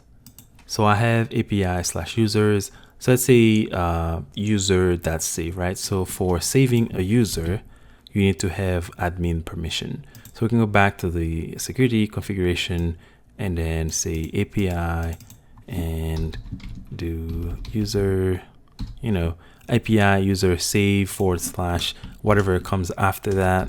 As long as they have this role admin, then they can send this post request. So I can change this to a post request. And there's a lot of resources out there about this. You can go ahead and check it out. All right, so let's import this as well. So you can be very granular with the configuration in your security. And then we don't want to do permit all, because that's just means that we just throw our security out of the window. We want to do authenticate. Okay, so we want everyone to be authenticated. Now, if we want to allow certain path, we can do something like this. We have to do it before these two lines. By the way, the order in this matters. So we can do something like HTTP and then do authorized requests and then do int matchers and then pass in whatever path that we don't want to secure. And then after that, we can say something like that permit all. Okay, so we can do something like this. So if you don't want to secure, you know, let's say / login or something like that, then that's going to be here. Spring is already taking care of this, because you can see that this login path is not defined in our resource. You see, I don't have anything /login here. But if you want to see where this is coming from, I can actually show you. So let's go into the custom authentication filter, and then go inside here. You can see this /login is coming from the class that we're inheriting. So, and also if you want to change this, by the way, you can, and I can show you how to do this real quick. So in the security configuration, right, we're passing in this custom authentication filter, and you can see that this class, which is our custom class, it's extending this class which has the / login. So we can actually override this with our own custom authentication filter. And one way to do this is to go to the configuration, right? And then let's define this at the top. So let's do custom authentication filter. So that's the custom authentication filter. And then create the constructor here. So we're gonna copy this guy right here and just create the constructor. So we're gonna pass this here like this. Now we can use this object to change the URL, and there's a few other things you can customize as well. So we can go here and say set filter process URL, and since everything in our application starts with API, so we're gonna say API / login. All right, so now instead of going to you know, the base URL, which is everything after 8080, and then log in, we have to go now to /API / login. All right, so that's how you would override this. And then you probably have to make sure this is not being blocked by the security. So you want to just copy this and then say, hey, permit all on this specific path or whatever comes after it, like this. Okay, so if it's API / login and / whatever else, then we're gonna allow it. And again, the order is important, so you probably want to put this first and then put these second and then put your authenticate below. Let's just test this out to make sure it didn't break anything. So I'm gonna rerun and then bring up Postman, and I'm just gonna send the same. Actually, let me use Arnold. I want to see something different. And all right, application is up and running. Send the request. So I got a 404, and I think I know why. So we need to pass this object inside of this filter, because that's what we have now. All right, so refresh and let this come up, and then we're gonna test it again. All right, let's go back to Postman and let's send it again. You can see we logged in successfully with a different user this time. So everything seems to be working as expected.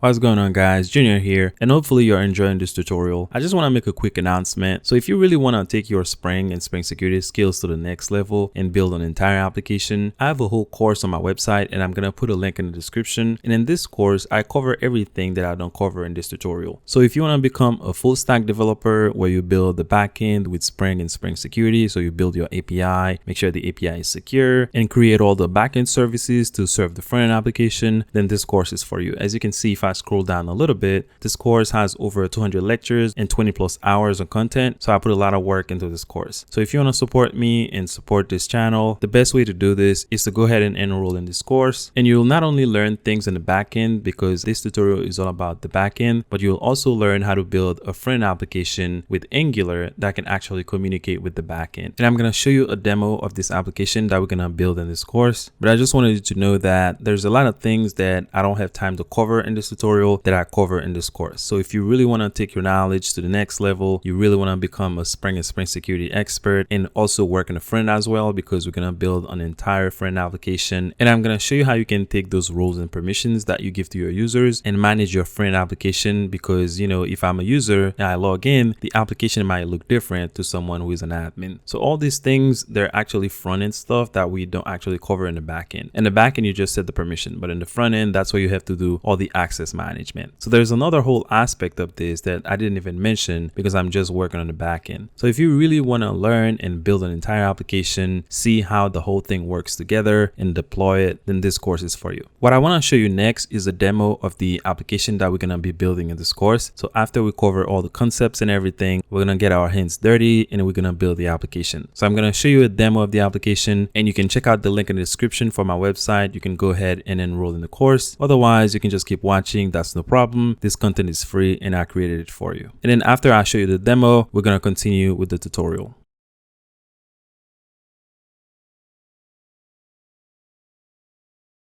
I wanted to give you a quick demo of the application that we're going to be building in this course. Now, as you can see, this is the front-end application. There's an entire back-end application that is supporting this front-end application, and we won't be covering that back-end in this demo, but we will be seeing all the features that we're going to be building in the front-end application. This is a user management application. You have a list of users and you can update, create, or delete those users as you wish. As you can see here, this application has two tabs. There's one here where we have all the users, and then this other one where we have the profile of the logged in user. So if we go back to the list of all the users here, you can see we have this nice table with all the users, and we can take a look at their information. So if I click on one of those users, you can see all of their information come up. We can see when they joined, when they last logged in, what role they have in the application, and if their account is unlocked, etc.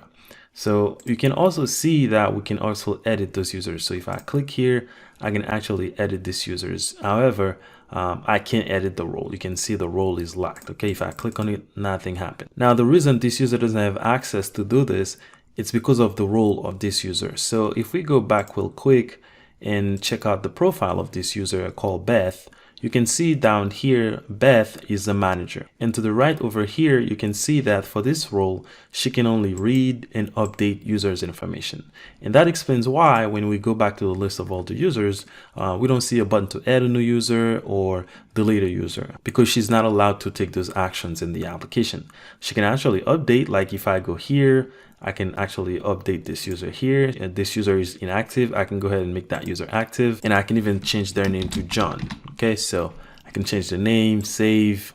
As you can see, I can update, but I can't create or do anything like that. So let's go ahead and take a look at Morty. So Morty here is a simple user, as we can see, right? So I'm gonna go ahead and sign out, and then I'm gonna go ahead and log in with Morty. As you can see, we can't log in with Morty because Morty's account has been locked. So if we go back and log in with Beth, again, Beth is the manager, we can see Morty's right here. And if you click on Morty, you can see it says account locked, okay? And that's why this is red, because Morty's account is locked. So I'm gonna go back, and then in Morty again, I'm gonna unlock Morty's account. So I'm gonna click on this and then save. And if we check Morty again, you can see now account unlocked. Okay, so let's go back and log out with Morty. So I'm gonna select Morty, and then I'm gonna log in. As you can see, we're logged in with Morty. Now you can see the application looks exactly the same. However, if I click on this edit here, you can see everything is locked. I can't click on anything. Everything is grayed out, and then it says read only for everything, which means this user only has permission to see the information, but they can't change or update or create or delete the information. And if you go back to his profile, you can see here, Morty has role user, and Morty can only read the information. Okay, so you can see that Morty can't do anything. You can click here, there's nothing you can do, everything is locked. Now let's take a look at Summer. So Summer is the first user. You can see that Summer is an admin. So I'm gonna go ahead and log out and then log back in with Summer. So let's go here, and I'm gonna log out, and I'm gonna do Summer right here, and then log in. Now you can see the application looks a lot different. We have this new button here, which is a button to add new user. And then we have this edit, which we've been having. and you can see everything is now unlocked because this user is an admin. And if we go back to this user's account, we can see that they can update, they can create, and they can read, but they can't delete. So if we go back again, we can see that the delete button is there, but if this user tries to delete, they can't delete. And that's why I leave this button here. I could have just gotten rid of this button altogether, not show it unless you have this permission, but I'm showing it here so that you can understand, you know, the implementation of this. So if I click on delete, can't delete. I can also search all the users. So if I type Rick, you can see as I type, then the list is filtering. And if I put summer, you can see the list filters itself. And I can also reload all the users. I can click on this and all the users reload. And I don't know if you guys noticed, but I have this new settings here now that I didn't have when I was logged in with a user that wasn't an admin. So now I can click here, and as you can see, I can change the user's password by just passing in their email here. And we can check this out real quick. So if I go down here, I select Jerry and I get Jerry's email, and I go back. If I put some random email that doesn't exist, it's not gonna work. And if I put the real email, it's gonna take some time because it's working on the back end. As you can see, we send an email to this person here, and they would actually get a real email in their email. Obviously, this is a made up email, so I hope nobody has this email because I don't want to be spamming anyone. But they would get a real email. So now the last thing I want to do is to deactivate a user. So if I go here again for Beth, and then I make her inactive. So I'm gonna uncheck this. As you can see, it changes automatically, and then I save. Now Beth is inactive. Now if I try to log in with Beth,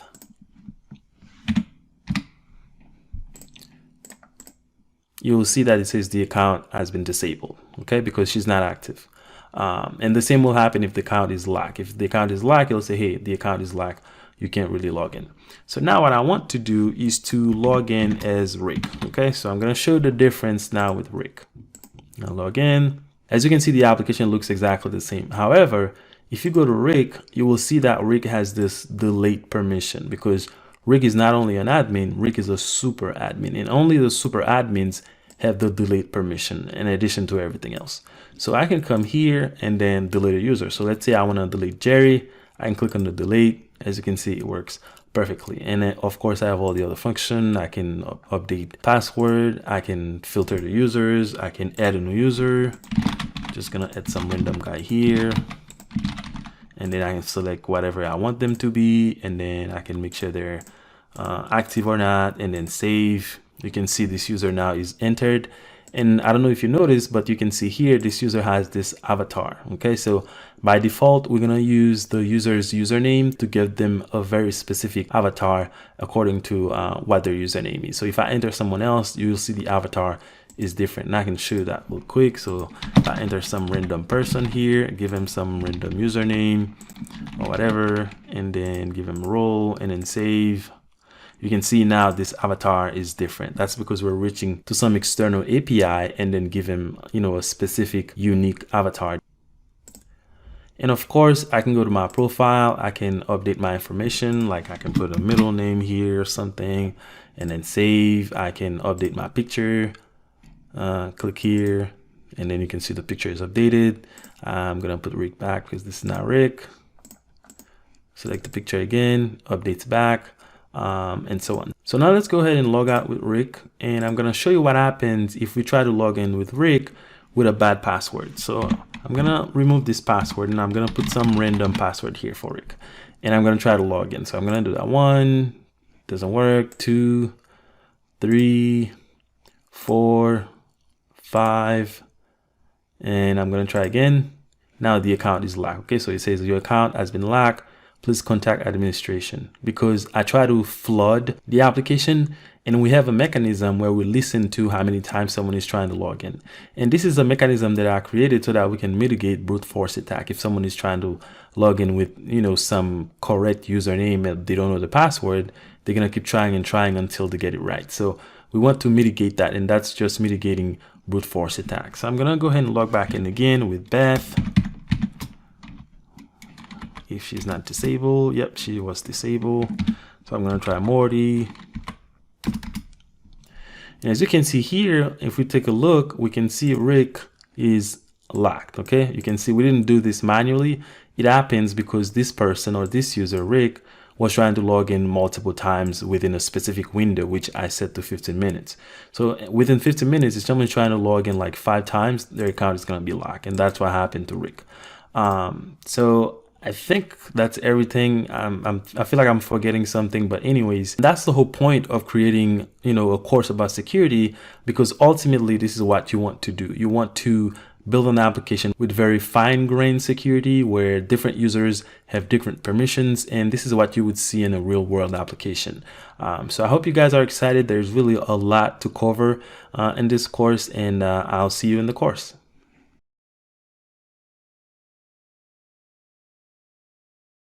We're able to give the user an access token and a refresh token when they log in successfully. So what we have to do now is to be able to take this token from the user and give them access to the application. So whenever the user gives us this token as their authentication, then we should be able to verify this token and then allow them into the application after we verify that this token is valid. And to do this, we need to create something called an authorization filter. And this filter is going to intercept every request that comes into the application and then look for that specific token and then process it and then determine if the user has access to certain resources or not. So let's go ahead and create this authorization token. It's another filter, so I'm going to create it in the same filter package. So in this package right here, and I want to do a new class, and I'm going to call it custom authorization filter. All right, and then I want to extend another class here. So I'm going to do extend once per request filter. And once we extend this class, then we need to implement this method called doFilterInternal. So all the logic we're going to put to filter the requests coming in and determine if the user has access to the application or not, it's going to be done in this method right here, which is the doFilterInternal, because this once per request filter is going to intercept every request that comes into the application. Let's rename those to requests and rename these to response. And the first thing I want to do is to check to see if this is not the login path, because if this is the case, then I don't want to try to do anything here. I just want to let it go through. So I can do if and then access the request, get the servlet path. So I'm going to do get servlet path and then see if it equals the /API/login, right? So this is the login path. If this is the case, then I don't need to do anything. I know that the user is just trying to log in. So I'm just going to call the filter chain. So I'm going to say filter chain that do filter and then pass in the request and the response. So that's not going to do anything. It's just going to make this filter pass the request to the next filter in the filter chain, which means we're not doing anything. If it's API/login, then we know the user is trying to log in. Don't do anything. Let the request go through. If this is not the case, so I'm going to have an else statement, then that's when I need to start checking to see if this has an authorization and then set the user as the logged in user in the security context. So the first thing I need to do is to try to access the authorization header. So I'm going to say authorization header. So I'm looking for that specific authorization header that should be the key for the token. So I'm going to do request that get header and then pass in the key that I'm looking for. And I'm looking for the authorization key. So I'm going to pass in authorization and I need to import this. So more option, import constant. And you can see if we go inside of this authorization, it's only the word authorization, a header key for the value of the authorization. And then I'm going to check to see if I have the header in there. So I'm going to do if that authorization header that I'm looking for, if it's not null. And also I want to check that the header start with bear. So I'm going to do end and then authorization that start with, and then I want to make sure it starts with the word bearer, okay? Because we're going to pass in this word in a space. So bearer in a space. So whenever we need to, from the front end, sending a request to the back end, we're going to send the token after we have authenticated successfully. So we log in, it was successful, we get the token, we're going to send another request with that token. So whenever we send the request with the token, we're going to put the word bearer and then the space and then the token. And that simply means that whoever is sending the request, passing in this token, once you verify that the token is valid, you don't have to do anything. Give this person all the permission and everything that comes with their token.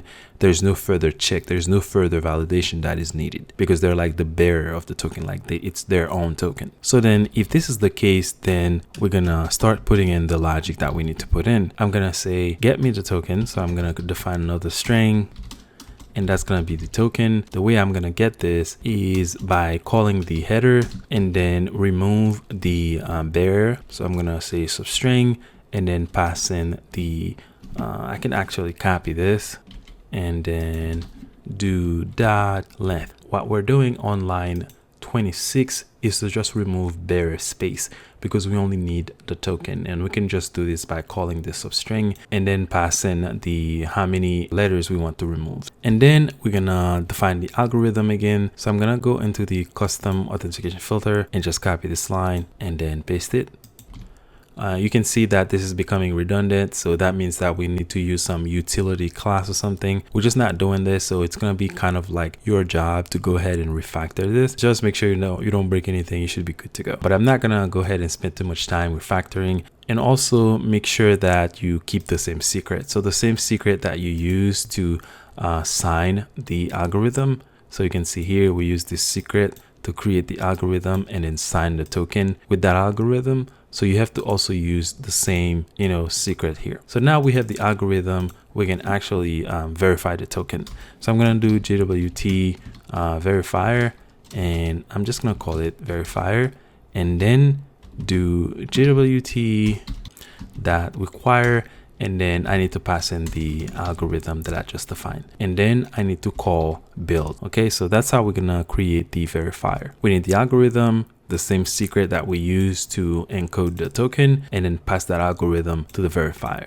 And then now I can do the coded token. So I'm gonna do decoded JWT and give it a name, decoded JWT, call the verifier, and then verify the token. So I'm gonna say verify and then give it the token. And I want to do this in the try catch block, just in case I get an error so that I can return an exception. So I can do catch, and let's just say this is gonna be an exception, and I'm gonna call it exception and open and close curly braces. All right, so I'm gonna move everything that I just put in here in the try block like that. All right, and we're gonna work on this catch in a minute. And then once we verify that the token is valid, we can then grab the username of the user. So I'm gonna go down and do string username and set this equal to the decoded token. So I'm gonna do decoded token that gets subject. So this is gonna give me the username that comes with the token, and then I need to get the roles. So the roles, they're like an array of strings. So I'm gonna do string array roles, and I want the decoded token, and then I want to say get claim, and then here I have to pass in the key of the claim. So if we go back to the browser, you remember the key for the, well, that's the old one. If I can do Control Z on that one, you can see that the key is role, which is the string that would define whenever we were giving them this token. You can see here I pass in roles. So we need to say get the claims, and the key is roles. It's gonna look at the JSON Web Token, look at the roles, and then grab all of the collection that is there. And then we have to tell it what kind of collection is this, how we want to collect it.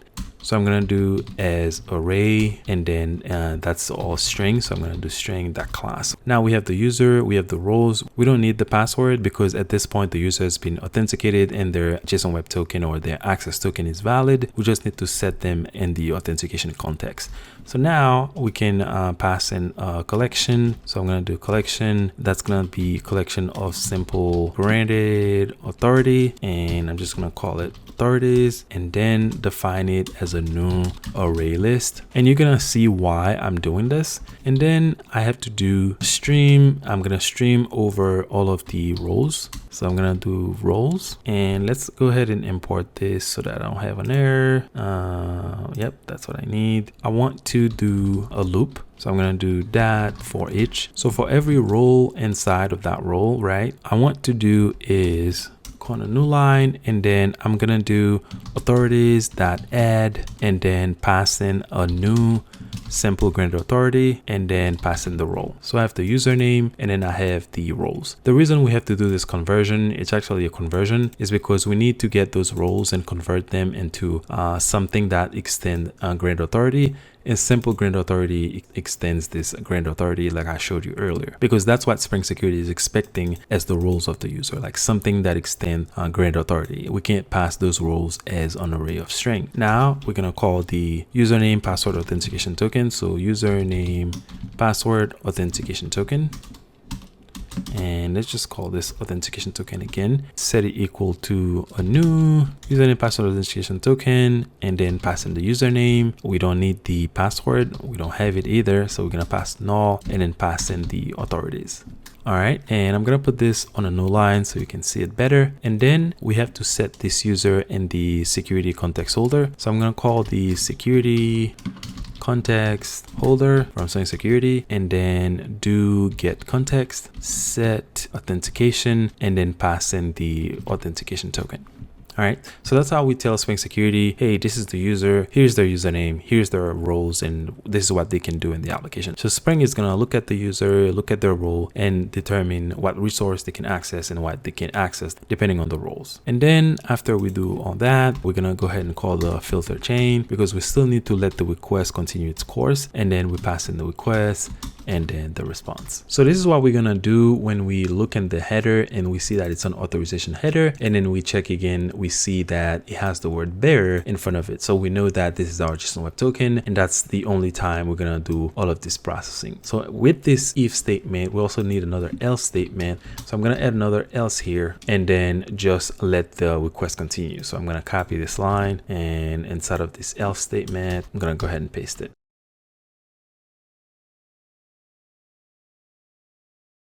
Now we need to handle any exception that can occur. Let's say the token was not valid, we weren't able to verify it, or it expires or something like that. So we need to send something back to the user so that they know what happens, which is going to happen in this exception here.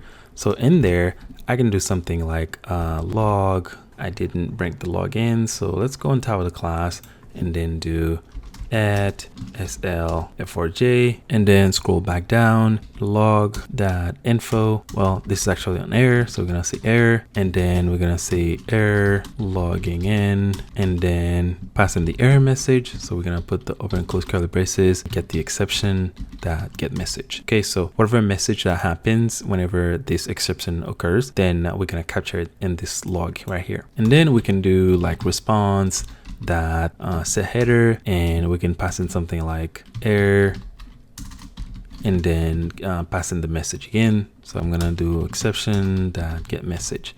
Okay, so we're just setting some header, and then we can send an error. So we can see response that send I think it's an error. You can see it here, and then we can pass in like 404 or whatever the case might be.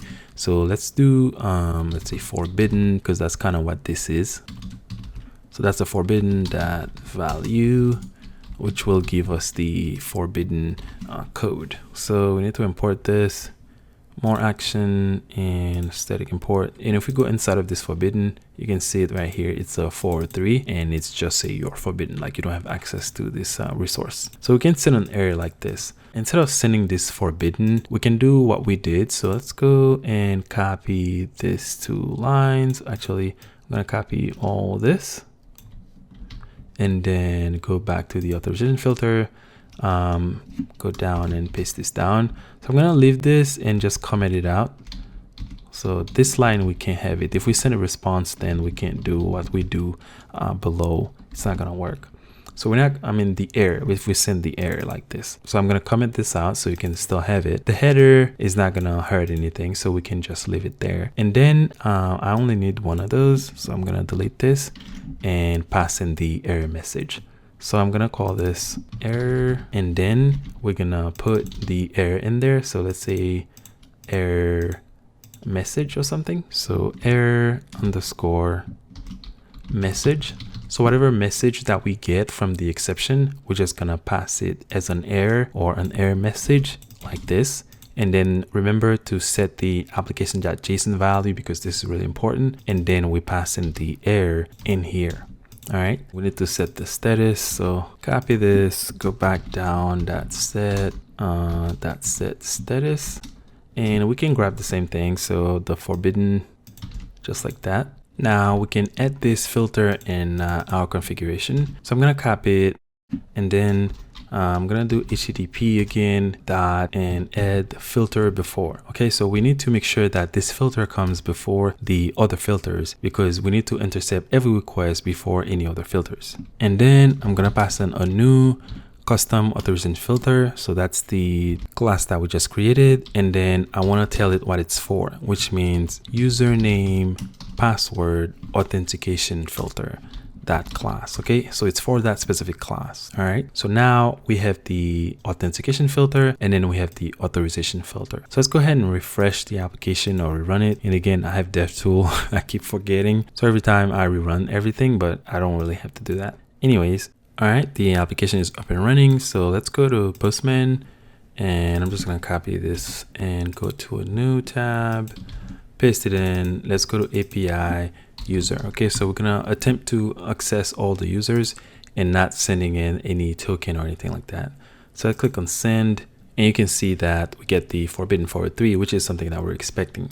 But if we try to pass in some headers and we pass in the authorization header, so we're gonna say authorization and then do bear. So we're gonna do bear space and then put some random string. Okay, so we're sending some authorization header, but it's not valid. And then send this. You can see the token was expected to have 3 parts, but got 1. And this exception is coming from the library, and you can see we have our nice message here. So that means that everything is working. And we can also check that message in the log. So if I go here, and you can see it here. So that's only if you don't want to just send this error like this, if you want to send some JSON to the user. What I usually do when I build application, I have a specific, HTTP response class that I can just build and then pass in my error message. So this is all working as expected.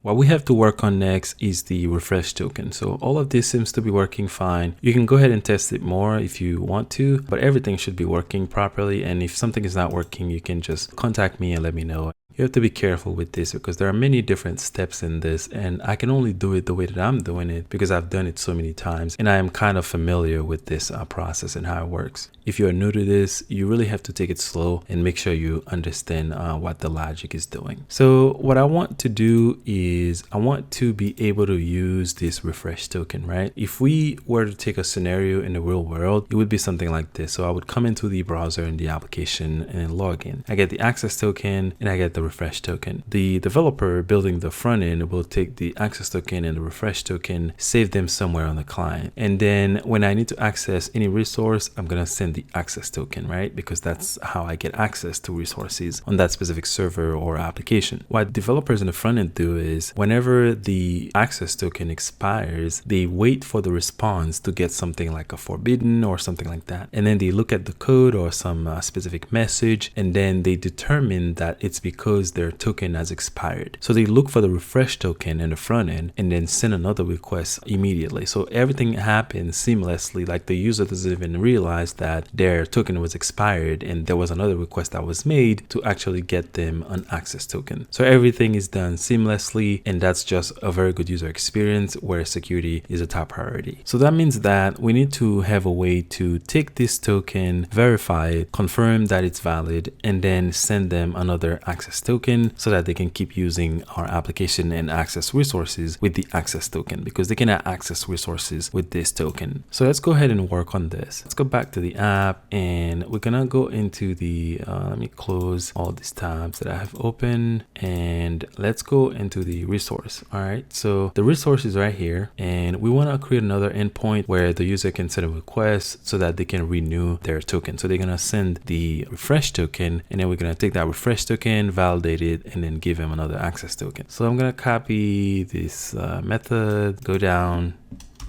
and I'm gonna change this to a get request. So get request, and I'm gonna name this to let's say refresh token. So refresh token. And we can pass in or inject the servlet request and the servlet response in this. So let's go to any of those filters and let's just grab the issue servlet request and the response. Okay, so that's the thing with Spring. You can inject those everywhere you are or in most places. So I've injected the request and the response so that we can have access to them. And I'm gonna make sure this returns void because we're not returning anything, and we're returning something but not as a response entity. And I'm gonna remove all this. So I'm gonna be copying some code from here because it's gonna be something similar that we're gonna be doing. Well, not the authentication, but in the authorization. So let's go into the authorization. So I need to do this because I need to check for that. So I'm gonna place this here. So we're gonna say in the request, get header, check the authorization. So when they send the refresh token, they're gonna send it with the same bearer, right?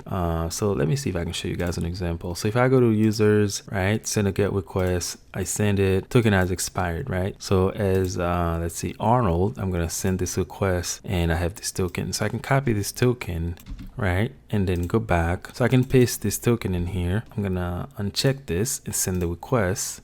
You can see that I don't have access to this resource. But if I send the authorization with the bearer in my token, send the request, you can see that I have all the resource that I wanted. Okay, so you see that this is all working. What we need to do when we need to refresh our token is we're gonna go to send a get request, go to, you know, refresh token or something. I don't have a path for it yet, but it's probably gonna be like refresh token. We're gonna send the same authorization header with the word bearer, space, and then the refresh token. All right, so let's go back, and after we do this line 55, we're gonna do something like this. So I'm gonna copy all this and then go back and paste it here.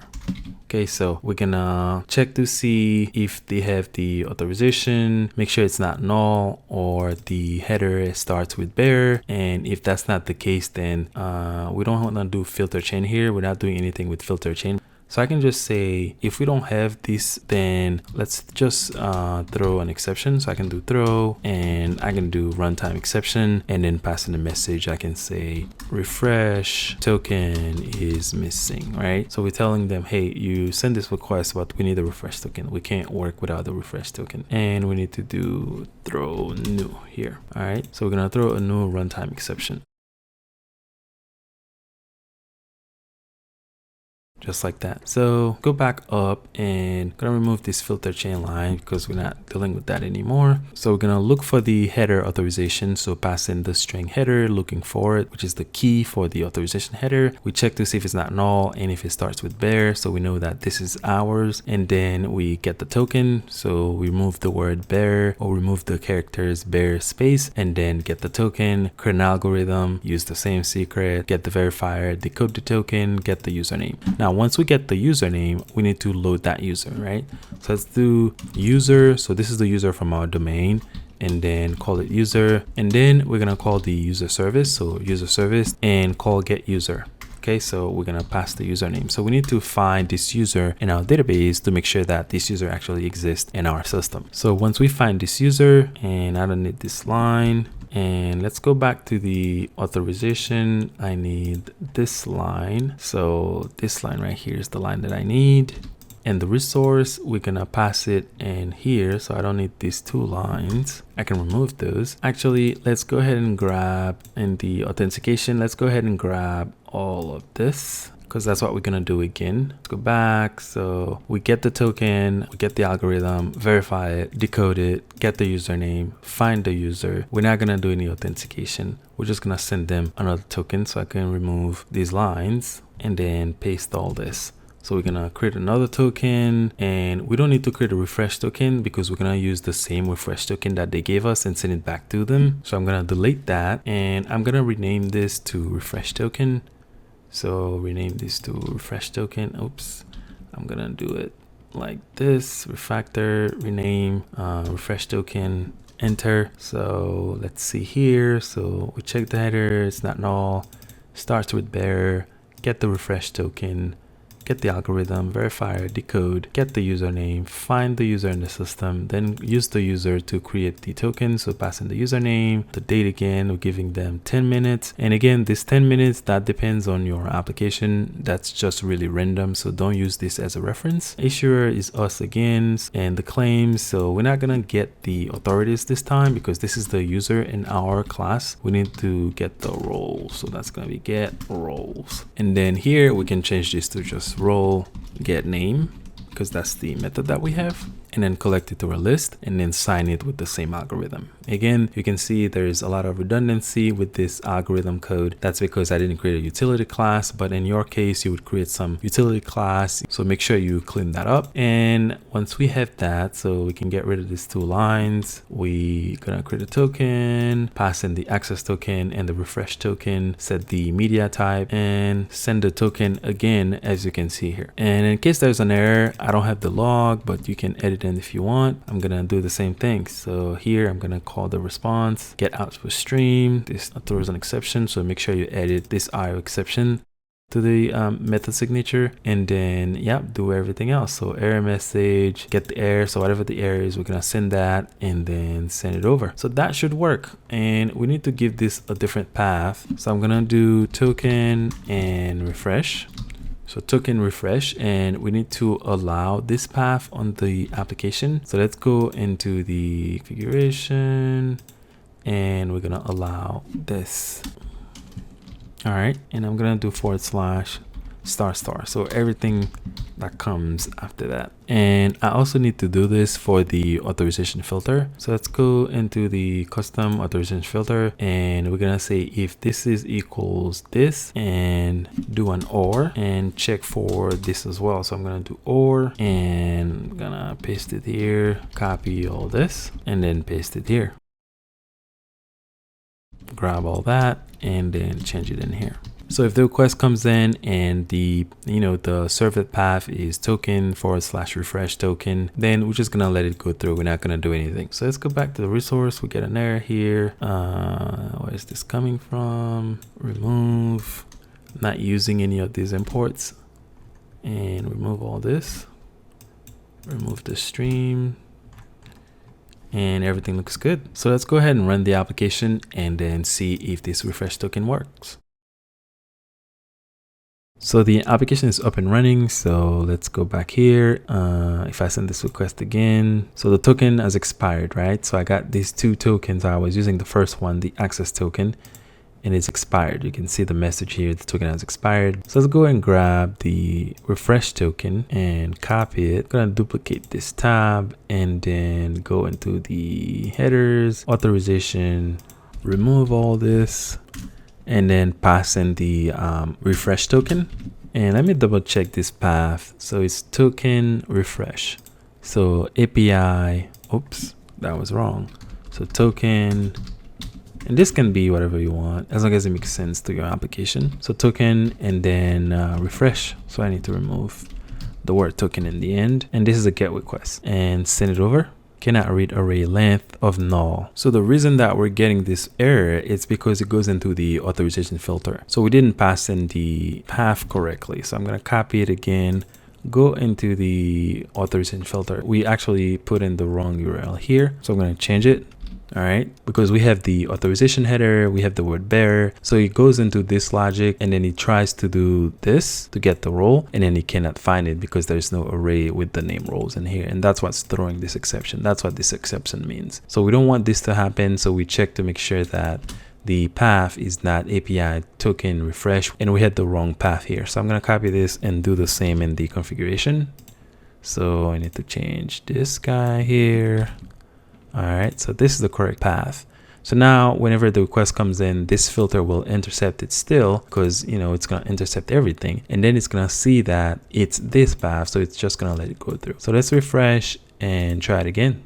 So the application is up and running. Let's go back and send the refresh token, and I got the same error message again, and I know why. That's my mistake. This is supposed to be exact, so we don't need to do this. So it has to be exactly what this is. So it's going to be API token refresh token. Let's refresh, and then we're going to try it again. All right, so we're back and running. send. You can see we have the access token again, and then the same refresh token. So eventually the refresh token is going to expire and the user is going to be required to log in again. And this really comes down to your applications. Some organizations, they give the refresh token for like a month or 6 months or a year, sometimes 2 years. So it's going to come down to you and your security concern and your application, and then determine how long you want to give them the refresh token and the access token. So it seems like all the functionalities are working. And again, you can go ahead and test more if you want, but everything should be working at this point. So we have the login, we can get the token. So I can try this again. You can see I got all the tokens. So if I try to access with an expired token, you can see I get the message. And if I use my brand new token, copy it, go back and change it to this token, paste it in, send the request. This is not the one. Get request. So this is supposed to go to APIs, users. I'm on the headers, authorization, send. You can see we have the data back, and you can test the different permissions that we have for different roles. So in the configuration, you remember we have role user. They can say get request to API user / and only admin can send a post request. So you can go ahead and test those. They should work as expected. And also you can check this out. You can see we have different things that we can pass in here. So you can use as role as well. So as role in our situation, since we're only checking for role or authority, both of them will work. And then you have as IP address. So you can go ahead and play around with this. So that's all I have for you guys. And if you enjoyed these videos, go ahead, like and subscribe to this channel. There's going to be new content coming out regularly. And if you have any questions, you can go ahead and ask me. Obviously, you see that this is something that I did really on the fly. There's some organization, there's some architecture, but not really. So there's a lot of code that's repeated here. As you can see, this code is repeated a lot. So you would probably have some utility and clean this up, make sure we don't have this. And you know, the configuration, you can actually customize this a little bit more. I didn't focus on a lot of the different things in the configuration. I was mostly focusing on how you can work with the configuration in JSON Web Token. I'm sure if you guys are taking this course, you're interested in Spring Security, so you know that you can really customize this a lot. So feel free to do that, set up your application the way you want to set it up. And again, any questions, let me know. I mean, there's so many other things that we can talk about when it comes to Spring Security, but I just wanted to give you a quick rundown on how you can generate token and then generate a refresh token. There's a lot more that goes into security like this, because the token, you have to keep it in a very secure way, and the secret that you use to generate the token also has to be kept very securely. And sometimes they use servers in the middle, so instead of keeping the token on the client application, so somewhere in the client local storage or something like that, they don't even do that. They use a server in the middle, and then they save everything there in the database, and then the requests go through the server, and then the server contact the backend. So it gets really complicated. It can get really complicated, and it actually gets real complicated in real life. But this is a quick rundown, and you can use this in your application. Check out the link in the description. I'm going to give you guys the code. And if you have any question, you get stuck, go ahead and reach out to me with any question. And if you're really new to this, make sure you go a little bit slow, because this course is kind of long, but I actually like rushed this a lot. So you have to take it really slow, because there's a lot of little tricks here and there that you might not notice, and then you get an error and then your application is not working. So make sure you look at the code and make sure you understand what every line is doing and why every line is there. And if you have any questions, again, reach out to me. I'll be happy to help. So I'll see you guys in the next one, and don't forget to like and subscribe.